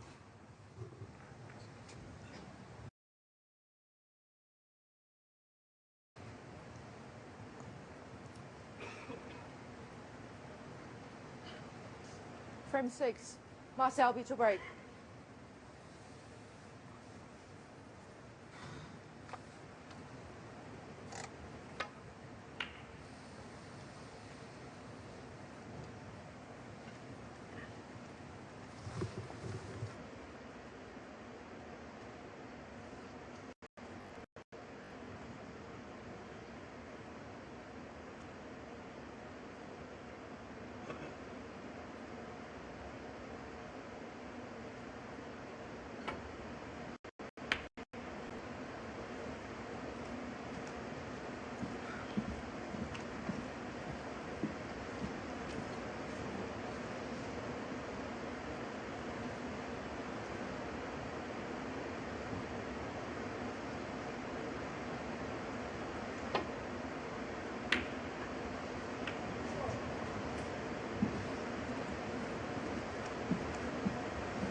Yes, a mistake, and Junxu will certainly be looking to knock this in, and this time I wonder if he will hold for the black. He played one in the previous frame, went down for lower value colour.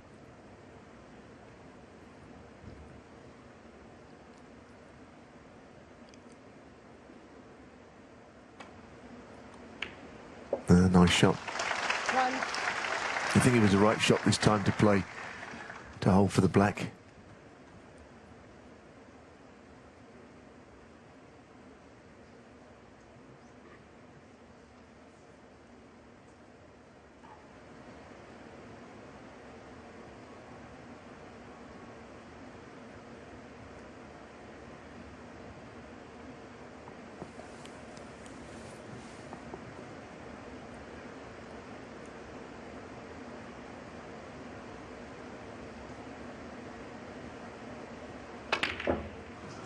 Oh dear.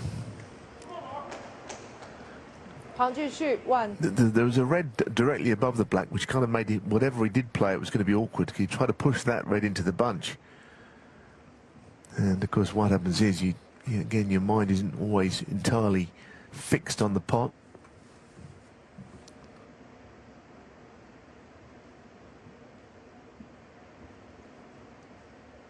Well, the earlier fluency has certainly gone away for now. Turned into a bit of a war of attrition. 1. Couldn't do much there with the cue ball.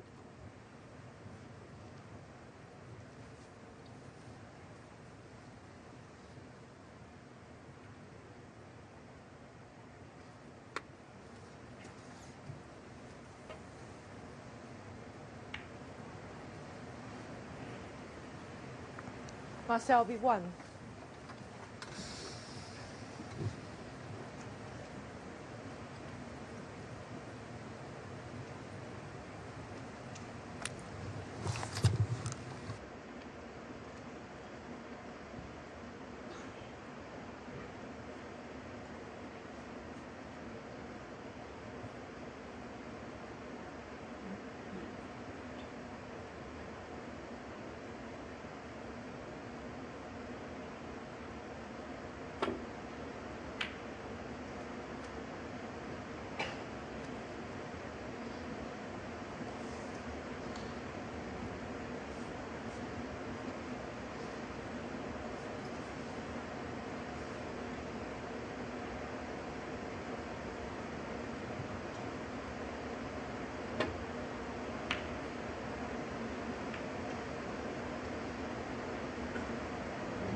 Got to be careful not to get the double kiss on this up and down safety. He avoided it by hitting it thin enough.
I think he can pop one here and swing the cue ball round with the yellow there. That's his next pot, but he missed it. It's gone a bit more in keeping with how I thought the match would be rather than how it started. Frames were not too bad at the beginning, and there were slow, but with, you know, if it gets tense, this could be quite a long match, I think, which is not unexpected. Well, Pang, of course, has had 2 deciders already. Beat Gary Wilson on the first day, and then yesterday, of course, beat Mark Allen 6-5, but they had to come back there later in the day. They couldn't get it finished in the allotted session.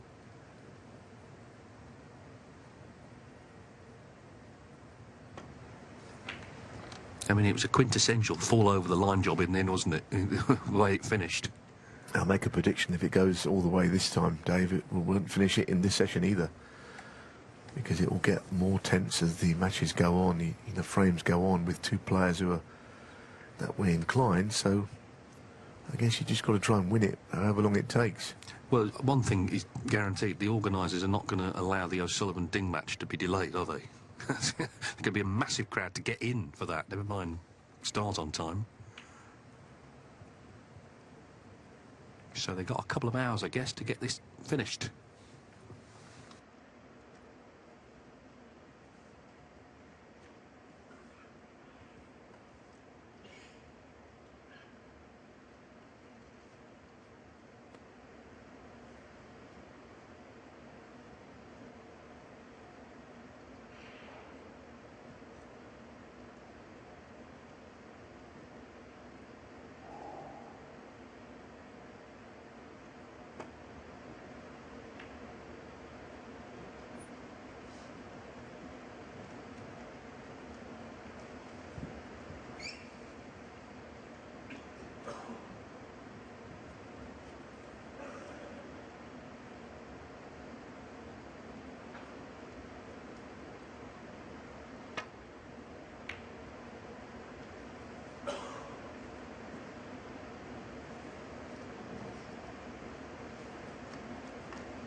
Still 5-1 to Sean Murphy, who's in front in the next as well, against Show Yulong.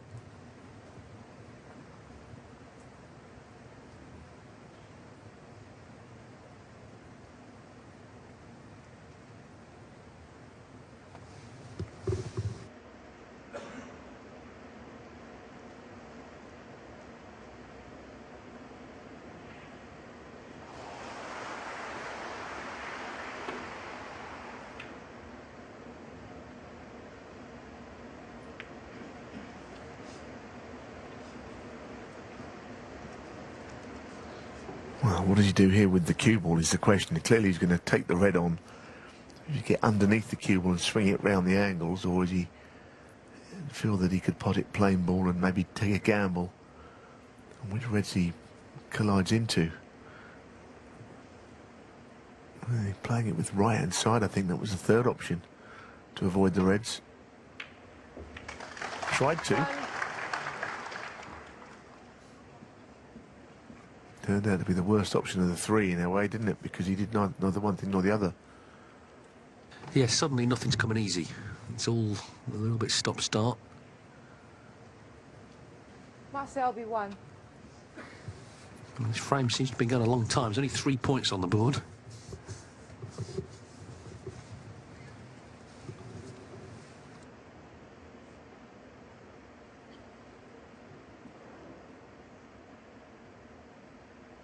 Foul.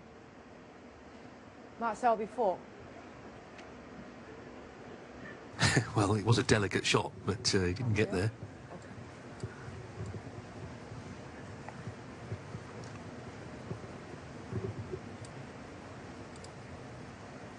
Trying the sort of, it's almost a sort of deliberate miscue, isn't it?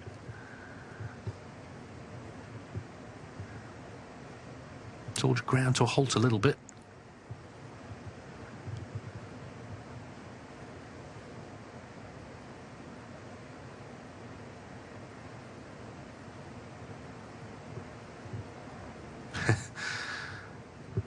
Had a sort of swing at it, and then he did get there. Well, it can only end 2 ways. This a chance to get up the table or re-rack. The chance to get up the table might come from a touching ball.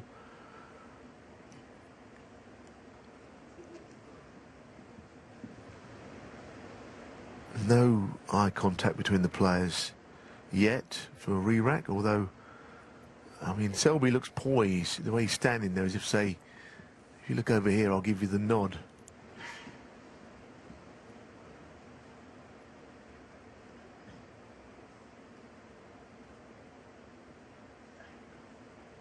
If it's touching ball, it might end things.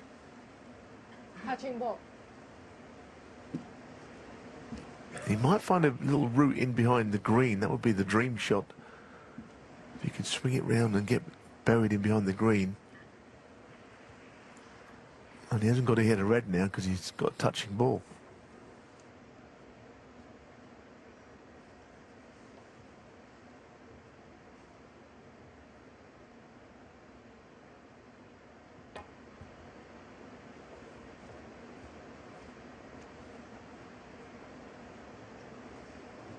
Very nearly got him in behind the green.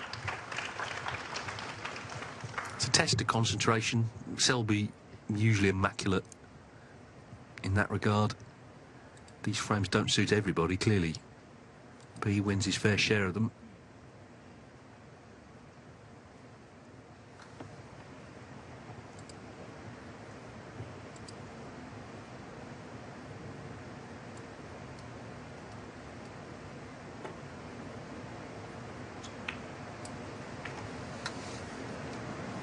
Well, that is a mistake, isn't it? He's gifted a red and has actually a very good chance he's left here. If he can roll this red and get on the blue, then all of a sudden the frame has been opened right up in one shot.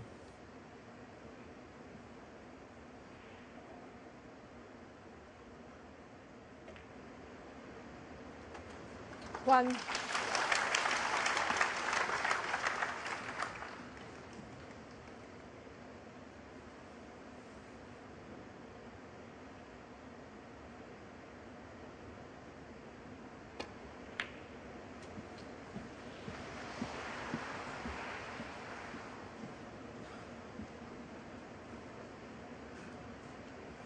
Three.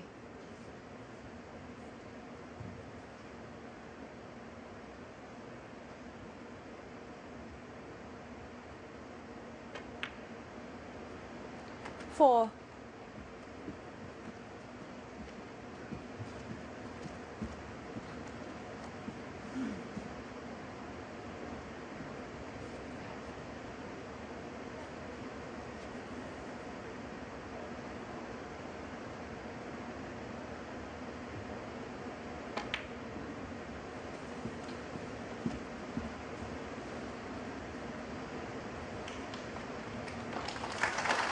Six.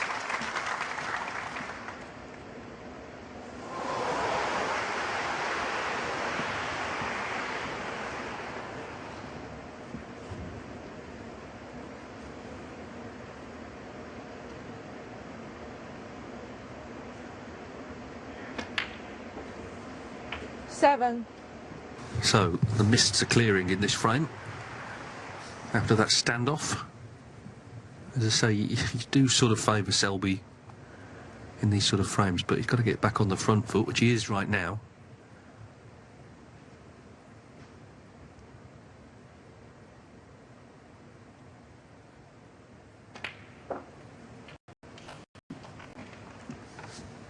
Yes, he's got that red to the right middle now of those four close together. 14.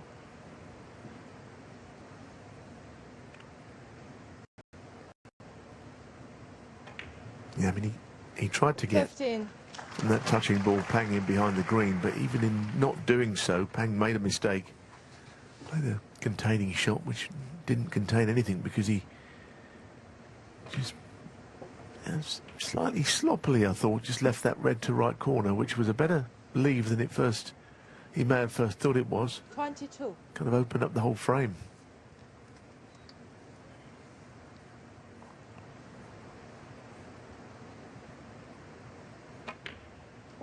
$23.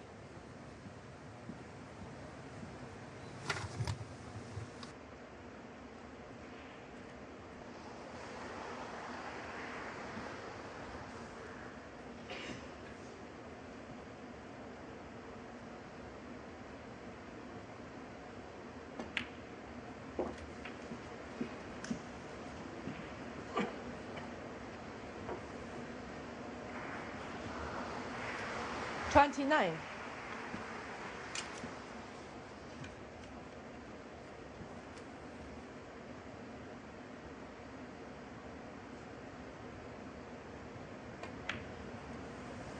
$30.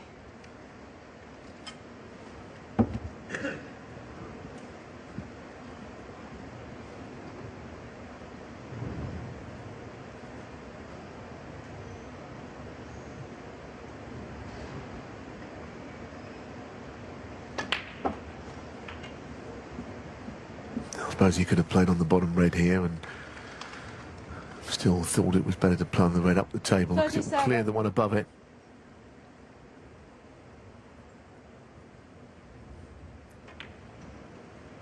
$38. So now you'd feel that he will take the frame from here because there's not a great deal to stop him down the centre of the table. The fact that he's playing on the right-hand red means the other two are clearly in play now. And he hasn't got a lot more work to do either. 44.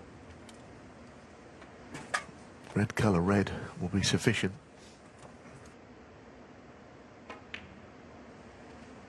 $45. Well, I'm sure he's pleased now he didn't offer that re-rack earlier on when it was all going nowhere. That one error from Pang was very significant.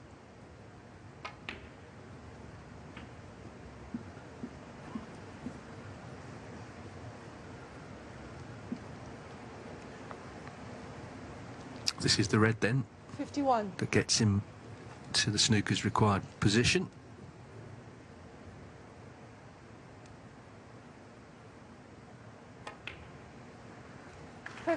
Typically steely visit from Selby.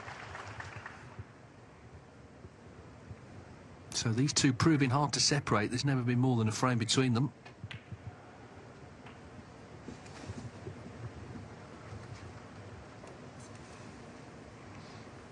$59.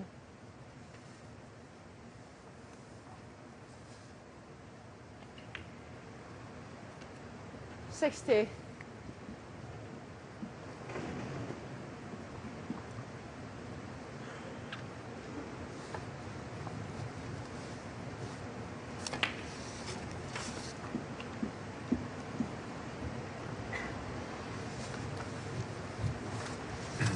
$67.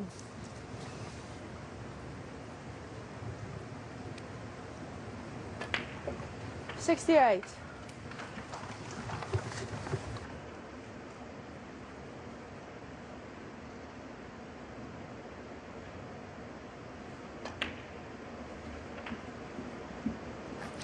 Well, he's got this shot, slightly awkward angle.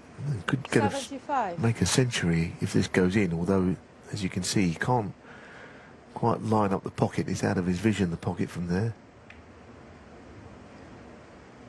And that's why he missed it, but it was still a pretty telling break.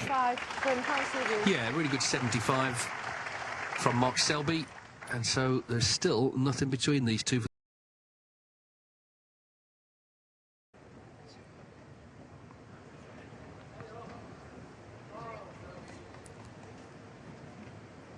Junxu to get us underway in frame 7. 3 each with Mark Selby. Peggy Lee just trying to call for a bit of quiet.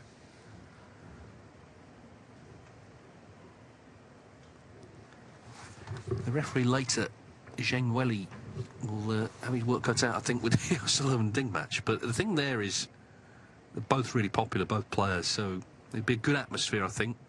Remember when they played in the Masters all those years ago at Wembley Arena in the final? It got a bit unpleasant, but it won't be like that here tonight.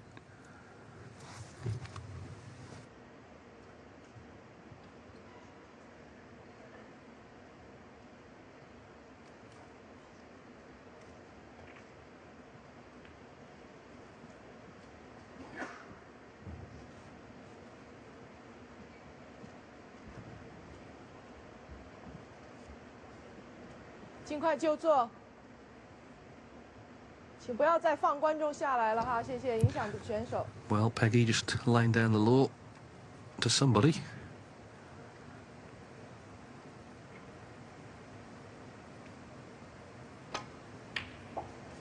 Didn't affect Selby, though. 1.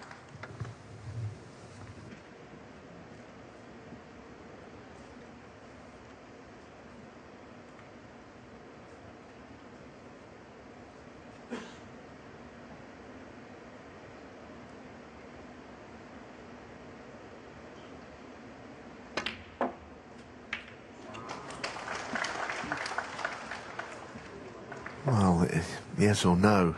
Doesn't look like there's going to be room, and the 5. expression on his face confirms that.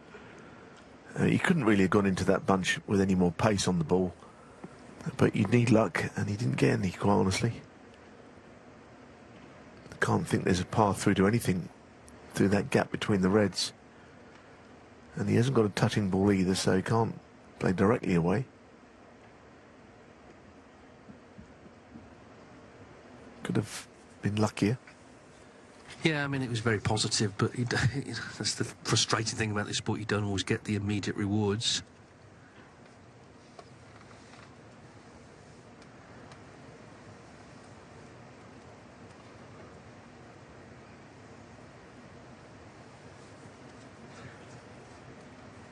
Mark Selby, 5.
Well, that was a thin contact.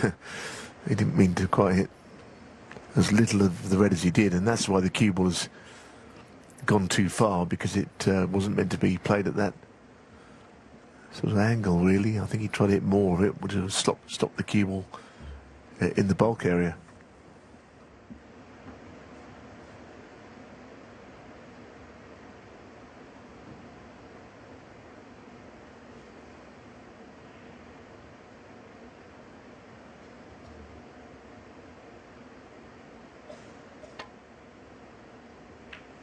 One.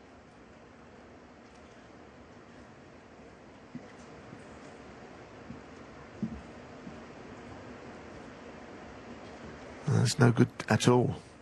No good at all. Balls are not running all that well in this frame for Selby. A couple of chances he had have not amounted to anything.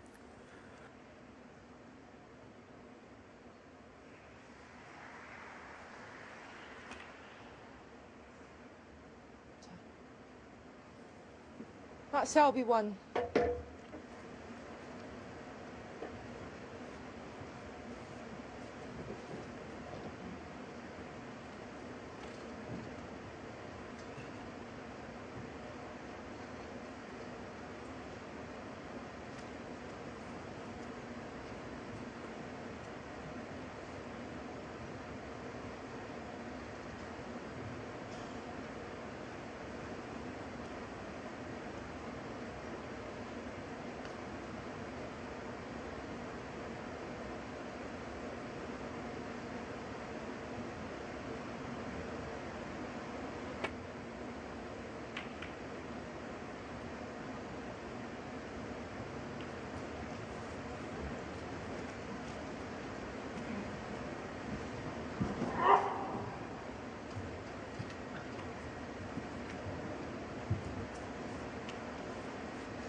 Another opening, potentially.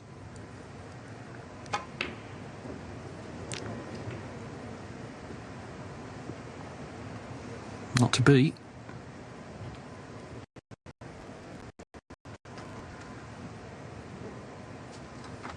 No, I think it's been a frustrating frame, this one already. We've not been going that long, but in the time we have been going, you know, he's had 3 opportunities which have amounted to nothing, Selby.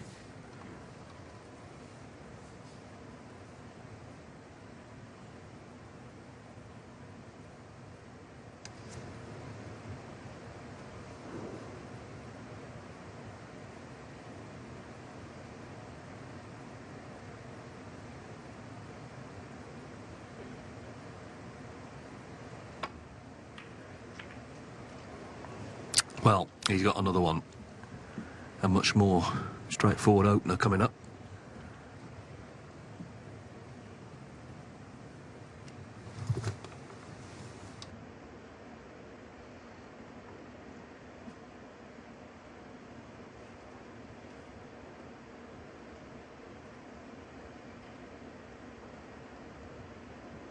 I think he was just looking at the red close to the black spot, whether he needed to pot it straight away to free the black, and but I don't think that will be necessary when the black goes back on its spot, or 1. if it would happen to be the pink, it will certainly not be interfered with by the red above it. But as you say, it's a good chance, this.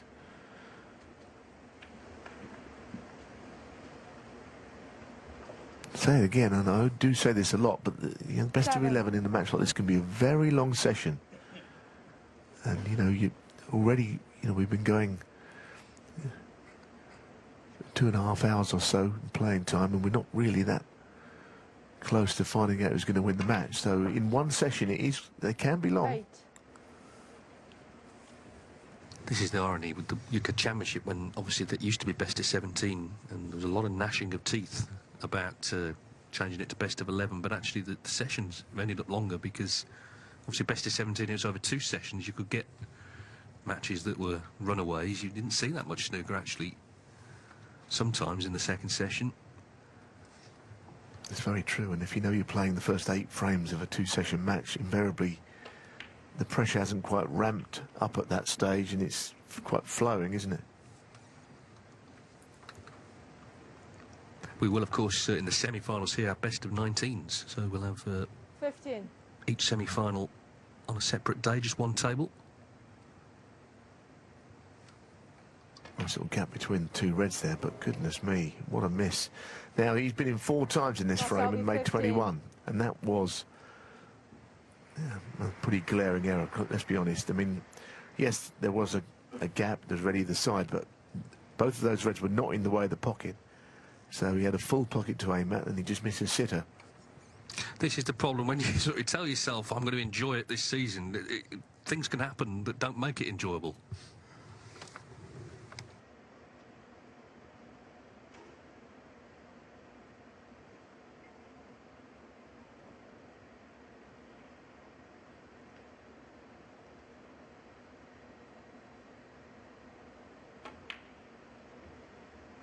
One.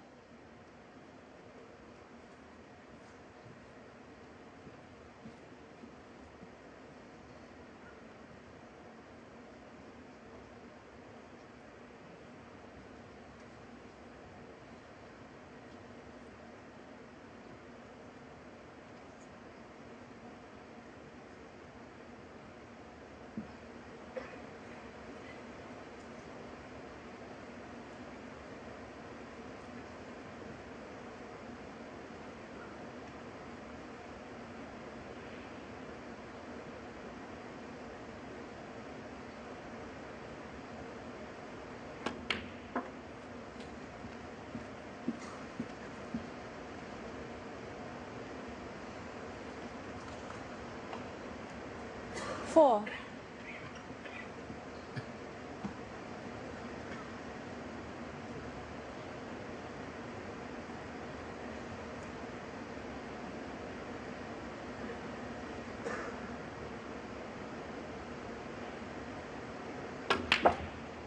Five.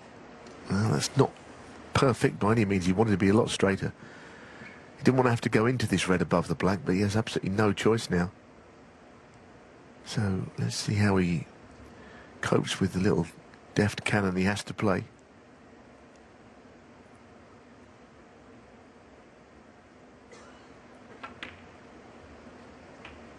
Reasonably well.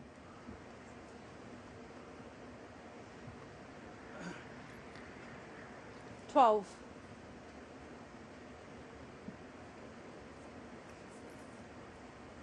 Got to avoid the pink this time, if he can. Pot in this really doesn't want to hit that.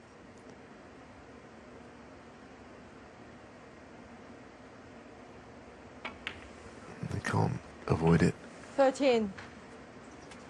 But it looks to be okay.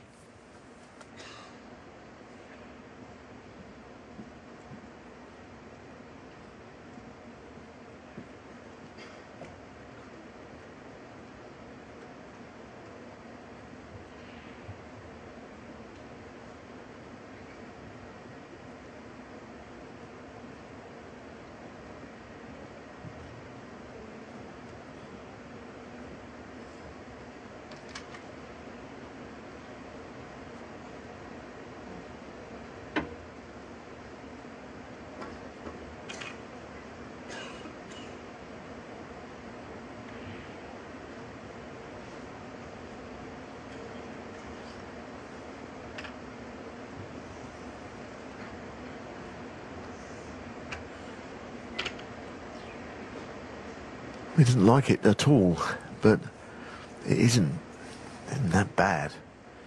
It's just the awkwardness maybe of getting to this one. I wonder if he might... I thought as a right-hander he might be able to lean across and reach the brown, but perhaps it's just a bit too far over the cue ball. He's going to have to find a way here because it's a good leave and he has to ensure this goes in.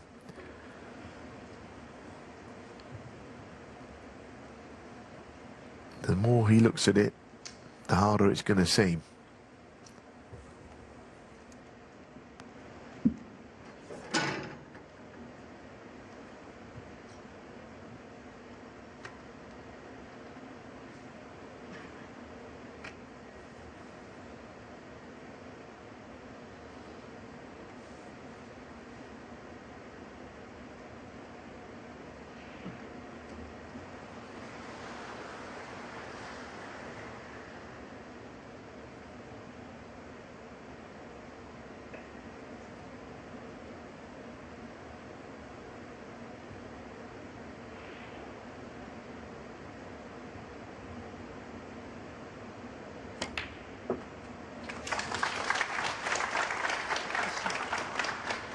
It wasn't a really difficult shot by any means. It was just a question of how he was going to line the shot up without fouling a ball, I think.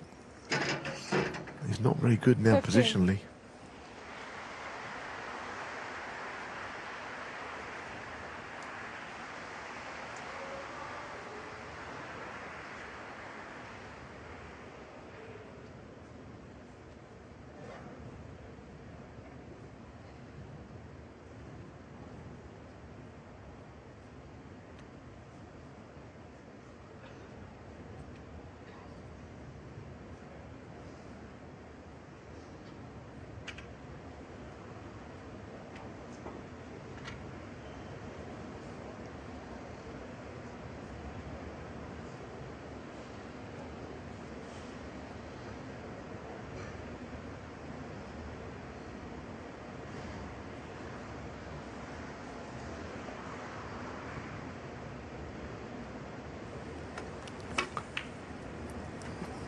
Well, that turns out to be an absolutely brilliant shot. It's only just crept in, but I was thinking that things were grinding to a halt, actually, because he took an eternity on that yellow, and the next shot was that one. So, you know, he's played 2 shots in quite a long time, but the second of which was a very effective one. Now a little cannon on the red and the pink.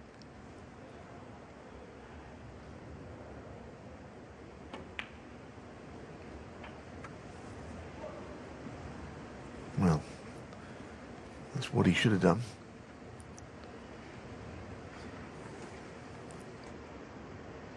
23.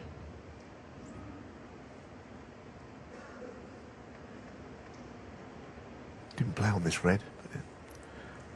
Drop it in the hole for the black.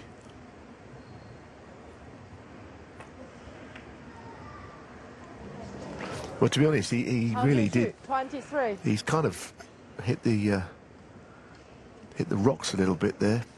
I mean, what a meal he made of that break. Yeah, it's sort of how the match is going now.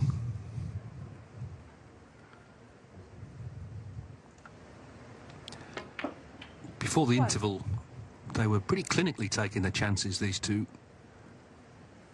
But since the interval, it's been harder work.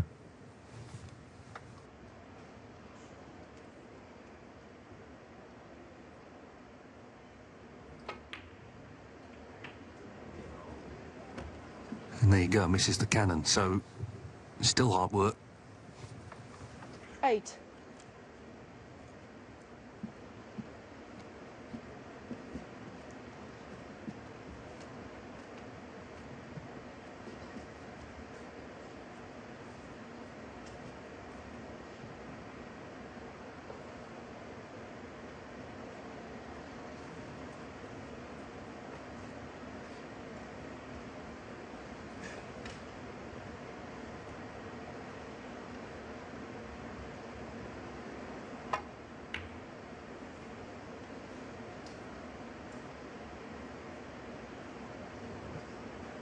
Selby 8.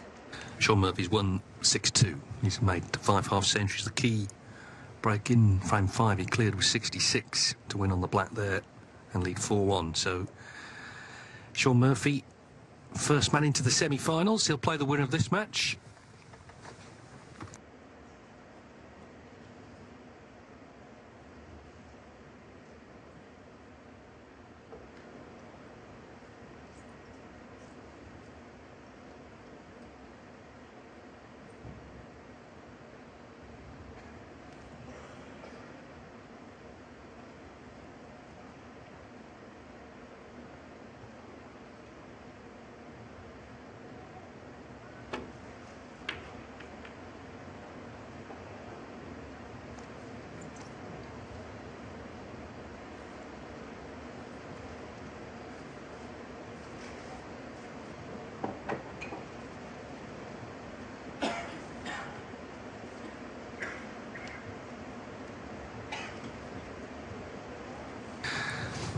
Well, it's now a very open table. You can see there's danger here. Mark Selby's not on one. Certainly not an easy one. Maybe a shot to nothing here. But, as I say, danger. Potential to leave one. Well, he's found it. Yeah, played it nicely. He needs a nudge now. Yeah, he'd be more than happy with that. And as I say, he got in 4 times early in the frame. The last of which was a bad error. And now he finds himself with another opportunity, but it's a clear-cut one. And the black's a little safe, but the pink's very much in play. Nothing much on the scoreboard to separate the players.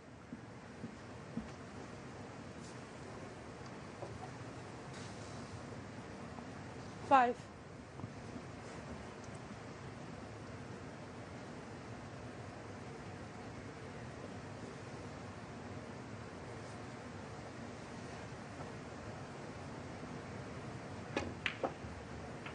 Six.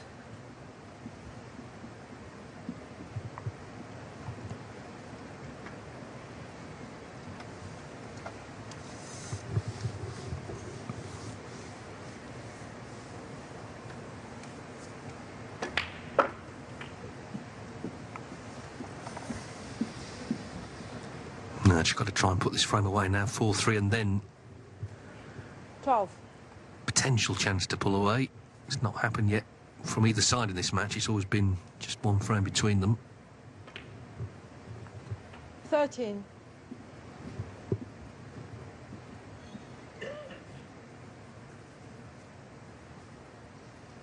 Yeah, the bottom red would be troublesome, but you won't need that.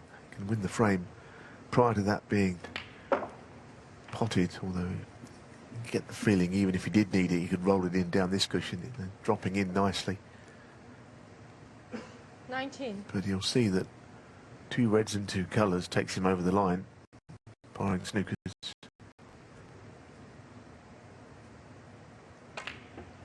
Well, the angle he's got, he might have to play on that red now. Just top side of being straight.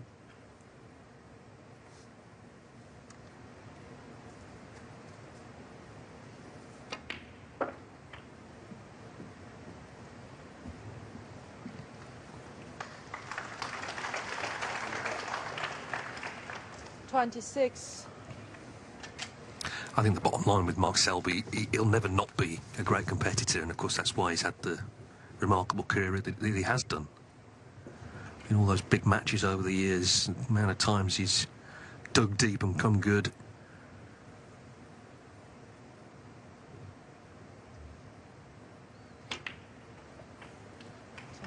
It's taken a toll as well, obviously. All that focus and concentration.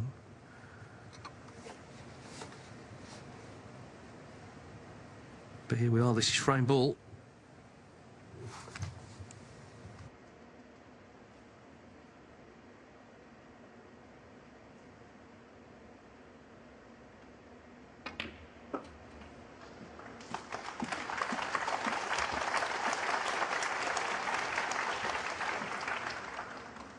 Just want to make sure this red, and then that will definitely be 4-3 to Selby.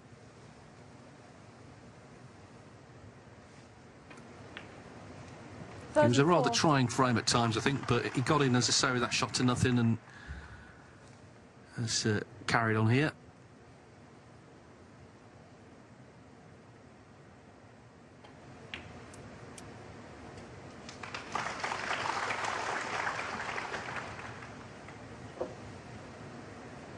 $40.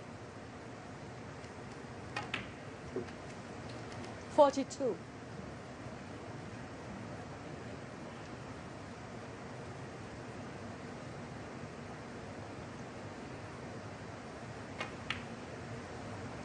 $45. Well, Pang has a deserved reputation for making things tough, and he has done, but he's playing the master of that, really. 49.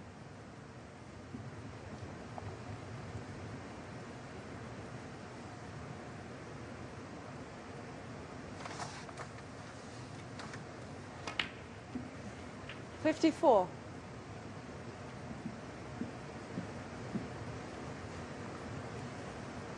The question is, can Selby now really take control by winning the next? Chance still to get this match won without the sort of last gasp scramble that Pang Junxu came through yesterday with Mark Allen, and indeed against Gary Wilson in the previous round. We'll see, but Selby's won this frame, so the 2011 Shanghai Masters champion is back in front of 4-3.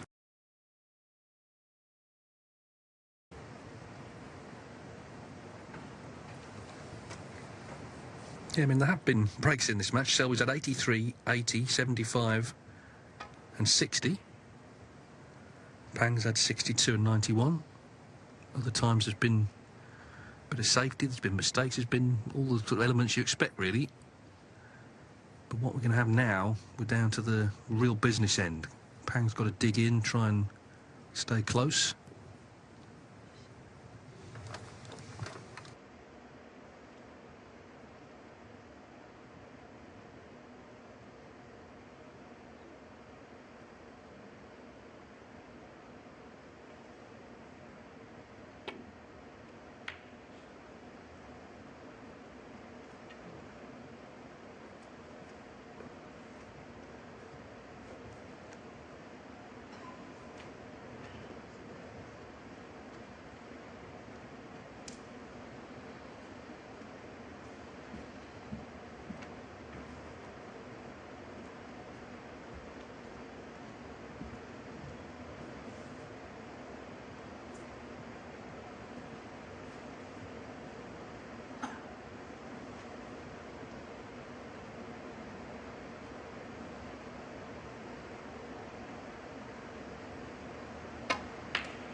played to screw it with the left-hand side. He didn't get all that close to potting it.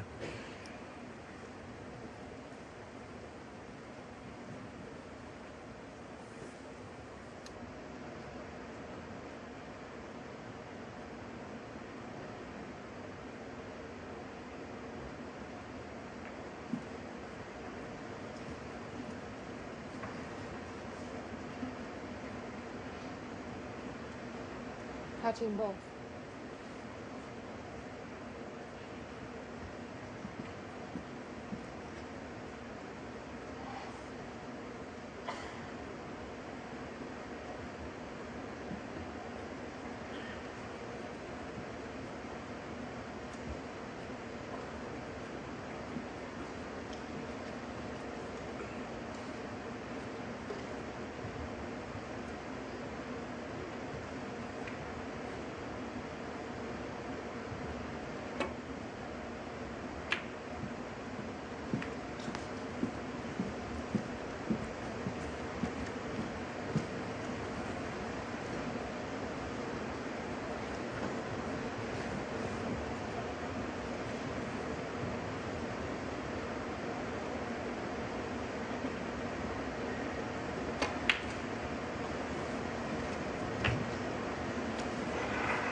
Yeah, Selby just looking at the middle red of the three, the one on the right of those three as we look, but it's the middle one, and if it will just go past the bottom one. Yeah. One. Could be on the pink to middle here, which would be crucial. This goes in, it's giving him a good chance.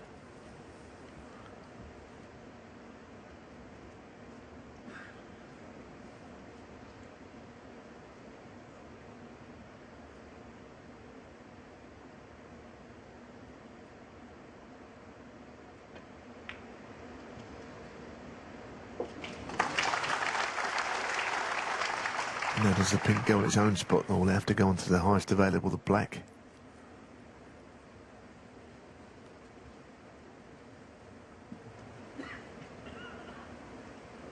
The latter of the two. 7.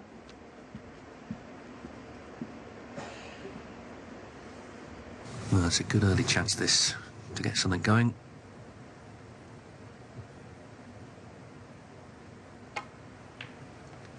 He's looked positive overall today, Selby. He's been trying to make things happen.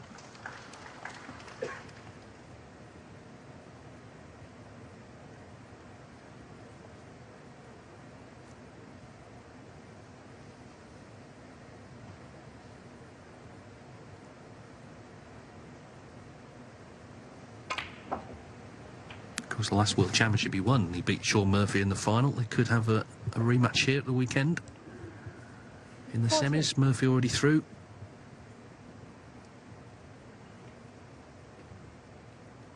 And of course, we talk about the class of '92, understandably, the three legends, Mark, Ronnie and John, but the sort of generations after them have come through in quite golden periods, and Selby and Murphy, Neil Robertson's in that group as well, same age. Remarkable players, of course, all now in their early 40s.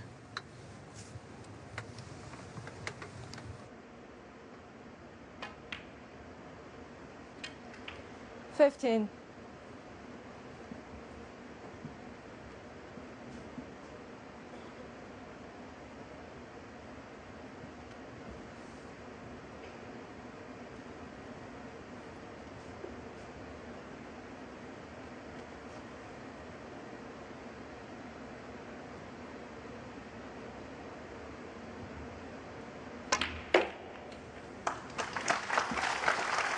Well, the good part about that shot was the cue ball just staying planted in the middle of the table. 20. And usually, almost always when that happens, the Reds open up nicely as well. It's when you glance off the bunch and see the cue ball travel around that the Reds don't usually split. Hard to see how he could have played that last shot any better than he did.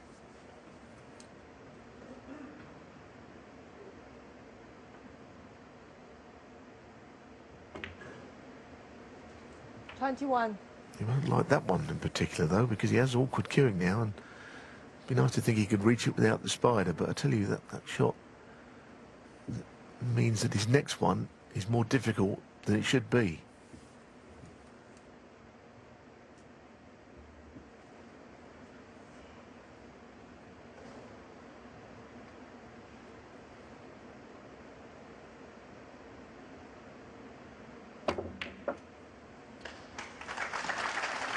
It's more getting the cue ball out of there and playing it with a bit more pace, which means, of course, you can miss those pots. To make sure he didn't touch a ball with his cue, of course, which he didn't. He also didn't pull a muscle, which is always dangerous as well, play it that way. Yeah, I mean, it's one of those situations. I think as you get older, you could probably get yourself into that position to play that 29. shot, but you might be able to get yourself off the table afterwards very easily. Well, he's got them kind of where he wants them now. He's got everything in the open, so it's up to Mark Selby to just keep some control here and, for the first time, move 2 frames in front.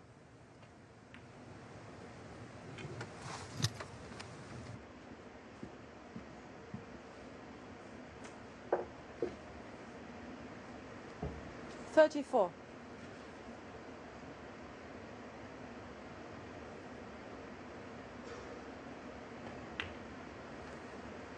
35.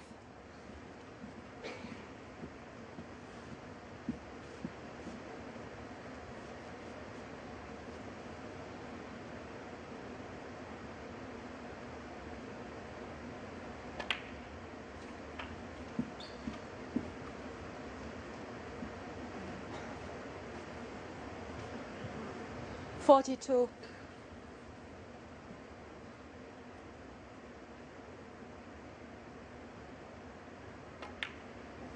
$43. Yes, he's certainly getting the upper hand now. I noticed actually, Pang, at the end of that previous frame, he looked quite tired. He has played long matches. It's more, I think, mental fatigue sometimes. It's not going to get any easier. 2 6-5s and then coming up in the best of 11 against Mark Selby, who, you know, he has to be scraped off the table. So I think when it was 4-3, 51. Pang looked a little bit as if his concentration had to be sort of cranked up a little bit. Made a few mistakes since then. Selby just does what he does. Nothing much changes there. 58.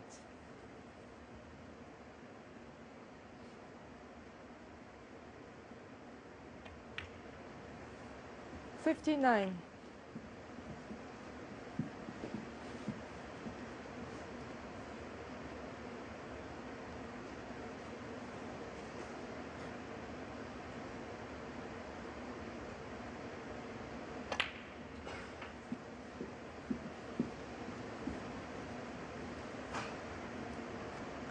$66. Well, the highest break of the tournament so far is his good friend Barry Hawkins, 141. It is worth 10,000. 67. Whoever makes it.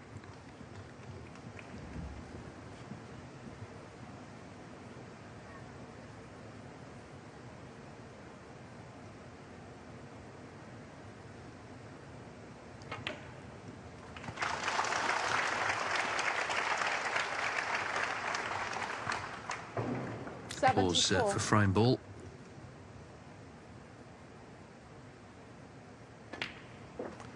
$75. He could have theoretically tied the break there, but not now. The main thing is he's wrestled free of Pang Junxu, which has been difficult today.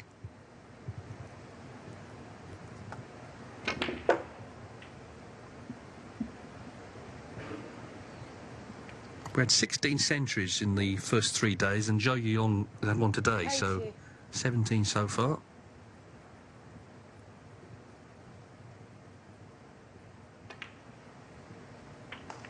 Yeah, just freeing the pink and the red, whether that was intentional, I'm not too sure actually, but I think that the tables are conducive to good scoring. The pockets are not small, but it's, in some ways that can make the build-up to your chance even more significant, you know, the tactical side of it, because you can't pot them all the time, so safety is even more crucial, I think.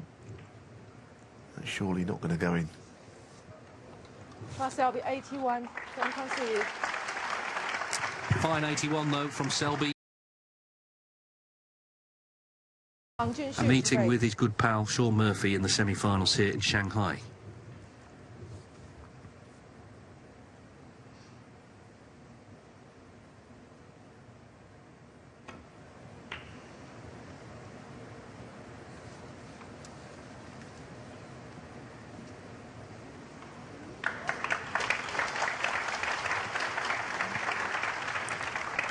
Cue ball raced in behind the green, but it's a big target. It's a pack of reds.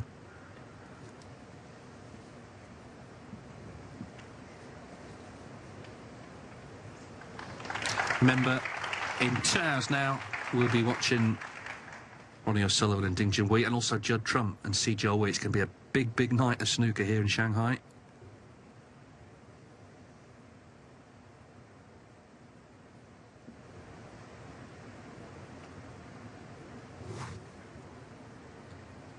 Ball.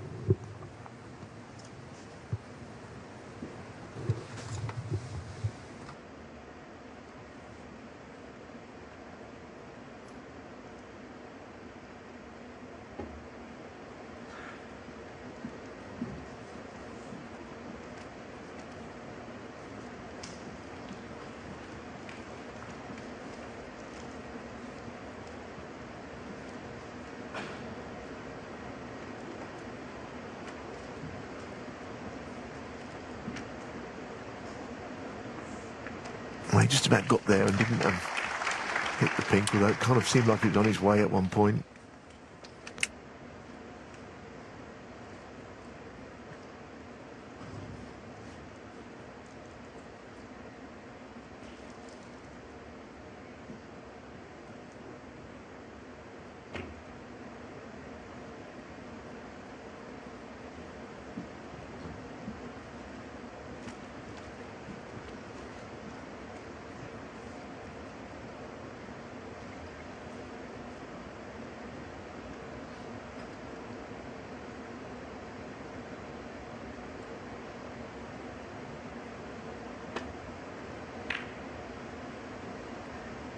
Yes, and in the early stage of this match, no doubt that Junxu was, if anything, getting the advantage from the safety battle, which is not something many players could do against Mark Selby.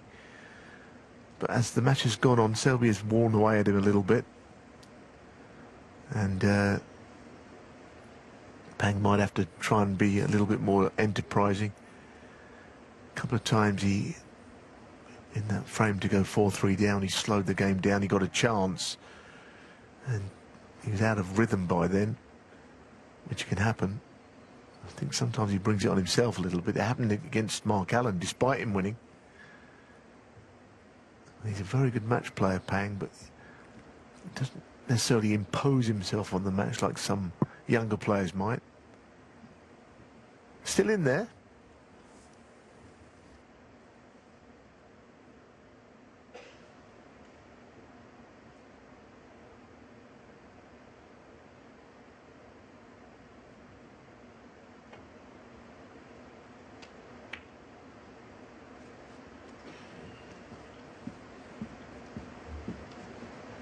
I don't know if a red goes to the right middle at the bottom of the bunch whether you can see enough of it.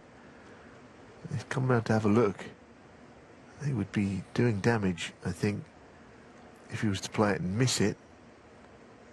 Now, he already knocked in a wonderful plant up into the yellow pocket in an early frame, which he made a big break from. This, whether it goes or not, he's not quite as in line because there's a gap between the reds, and he's not directly behind the first red.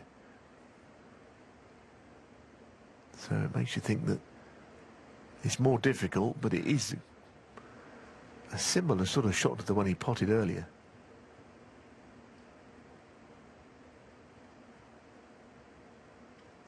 Shake of the head, he doesn't really like it.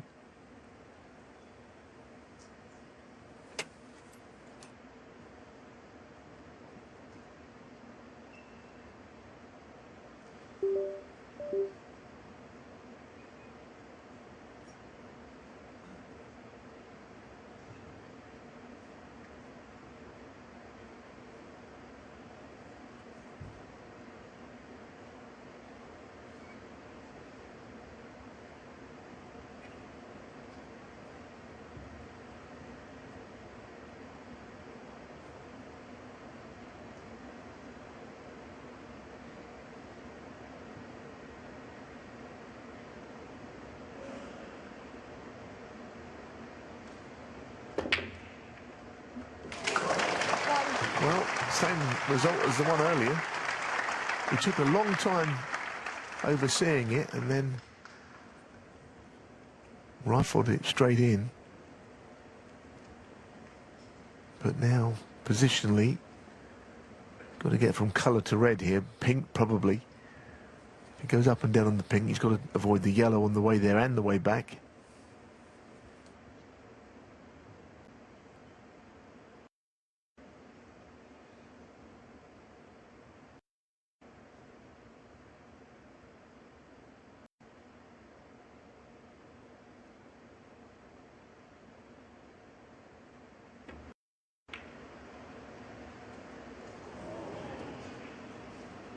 I think it was on his mind that he had to get by the yellow, which he managed to do, but then no good if he missed the pot. Selby with an early in.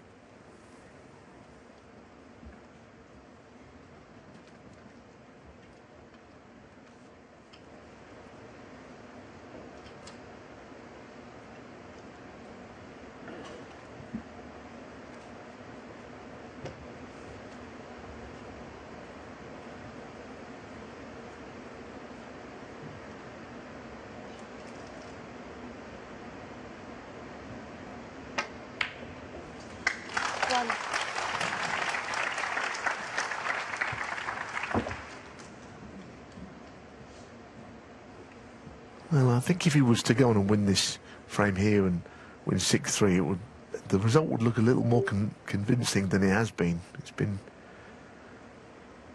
a hard-fought battle, this. I expected nothing less.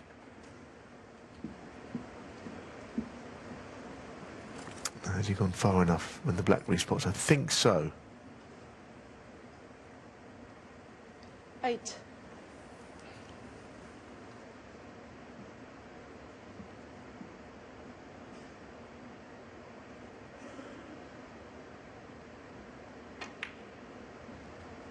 Nine.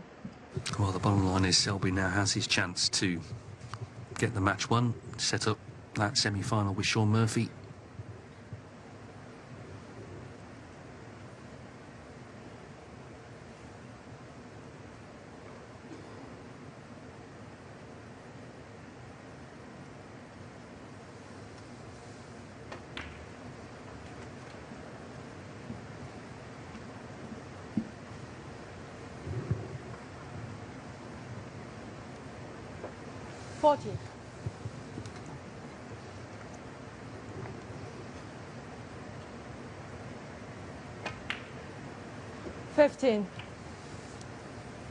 Yeah, that main bunch of reds are very tightly packed together at this stage. I don't think he can do anything about it just yet.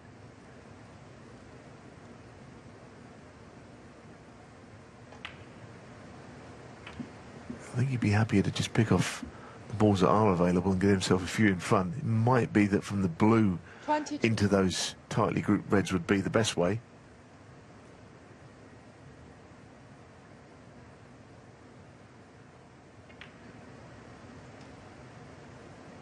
$23.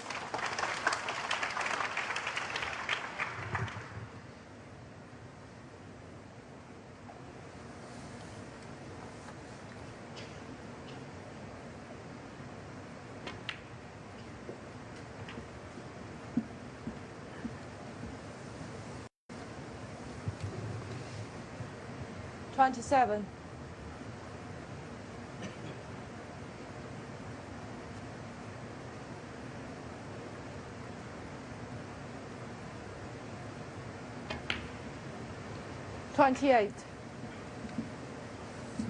Even here, he's a little bit on the straight side to go into them.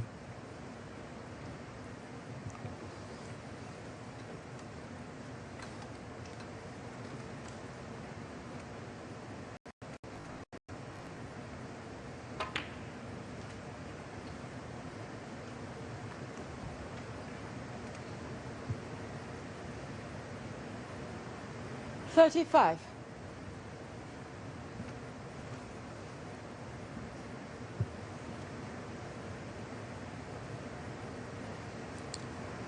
Well, just left himself slightly hampered.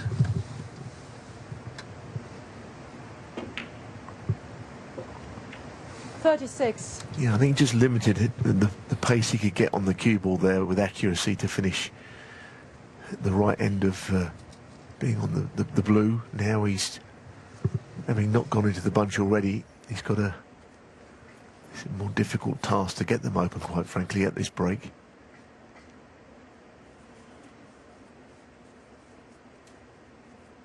Let's go the long route round for the red. But this table is so quick that it's hard to judge that shot. 41. I wouldn't know for sure whether he played on the red into that right corner, given that the red is so far over to the left. And that is what's happened.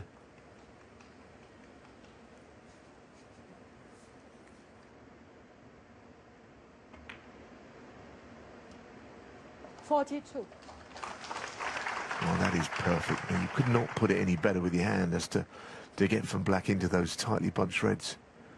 So this is a shot will tell you if the match is on the brink of being over. Well, he's got to save you that red up the table. 49. Yeah, he's made his move, hasn't he, from 3-3. And he's been positive today, Selby. He's attacked. He's made several sizable breaks. 50. It's true that the circuit, particularly late on in the season, it can turn into a bit of a grind, one tournament after another, which is what the players want, obviously. But if you're not getting the results, you can understand why he was downbeat towards the end of the campaign. Obviously, the Crucible ended in a first-round defeat. But he's had a nice break.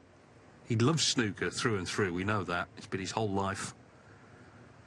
And you always get the sense that he can come good at any time. Certainly in these big tournaments. He's won 7 ranking events in China, after all, including the Shanghai Masters when it was a ranking tournament. Well, I think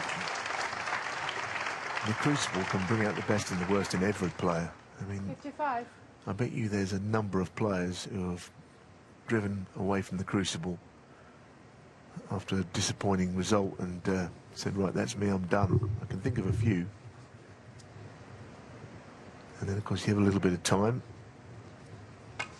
Get to realise that you've got the Shanghai Masters coming up after a long 56. break, and all of a sudden your vigour for the game is renewed. Well, there's no feeling quite like winning, and he is on the brink of it. However, this next shot is not simple. Yeah, he needs one more good shot, really.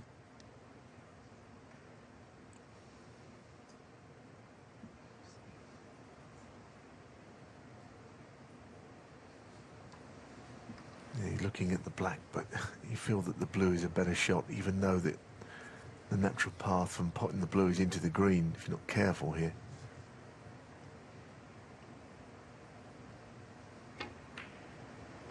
He's managed to avoid it. Now he needs the cue ball to hold up on this quick table. If it bounces, well, he'll be on the red to the left middle anyway. 61. Yeah, so this red and Pang will need a snooker.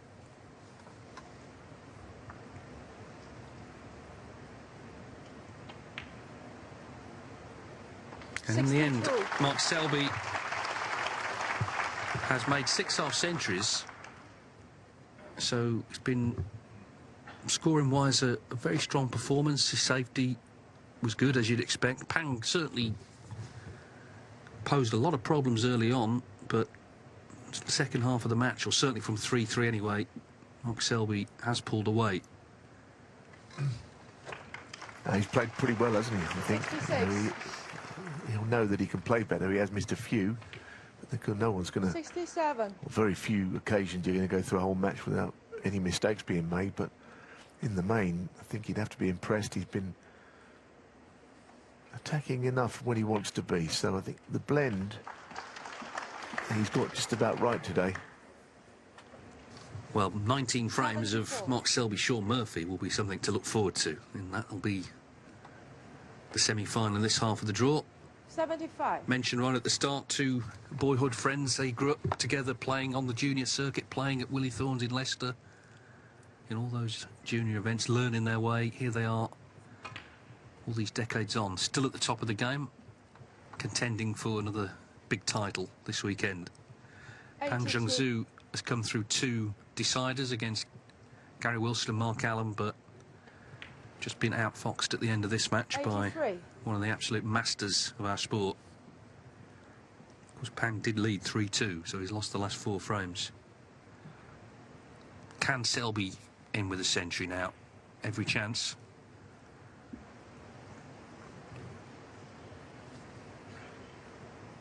$90.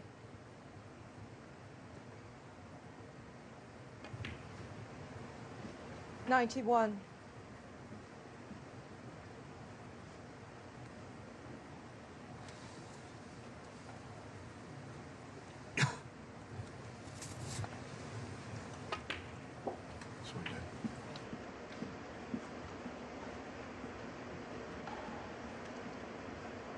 $98.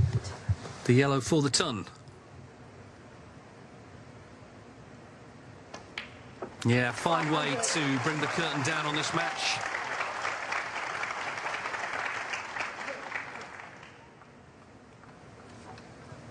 Indeed, he saved the best to last, hasn't he? He threatened to make bigger breaks. 103.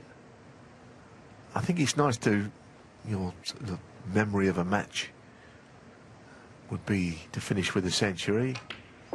His all-round game looks in reasonably good shape early season. It's good to see Mark Selby here. He enhances any event. 112. And it will be a fascinating semi-final with Sean Murphy, who's playing great stuff himself.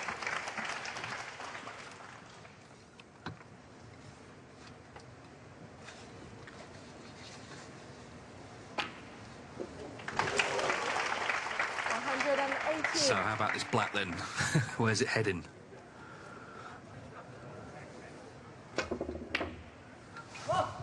Not in a pocket, but who cares? He made breaks of 83, 80, 75, 60, 81, and the closing 118. Mark Selby advances to the semi-finals here in Shanghai. He'll take on Sean Murphy. He's won 6-3.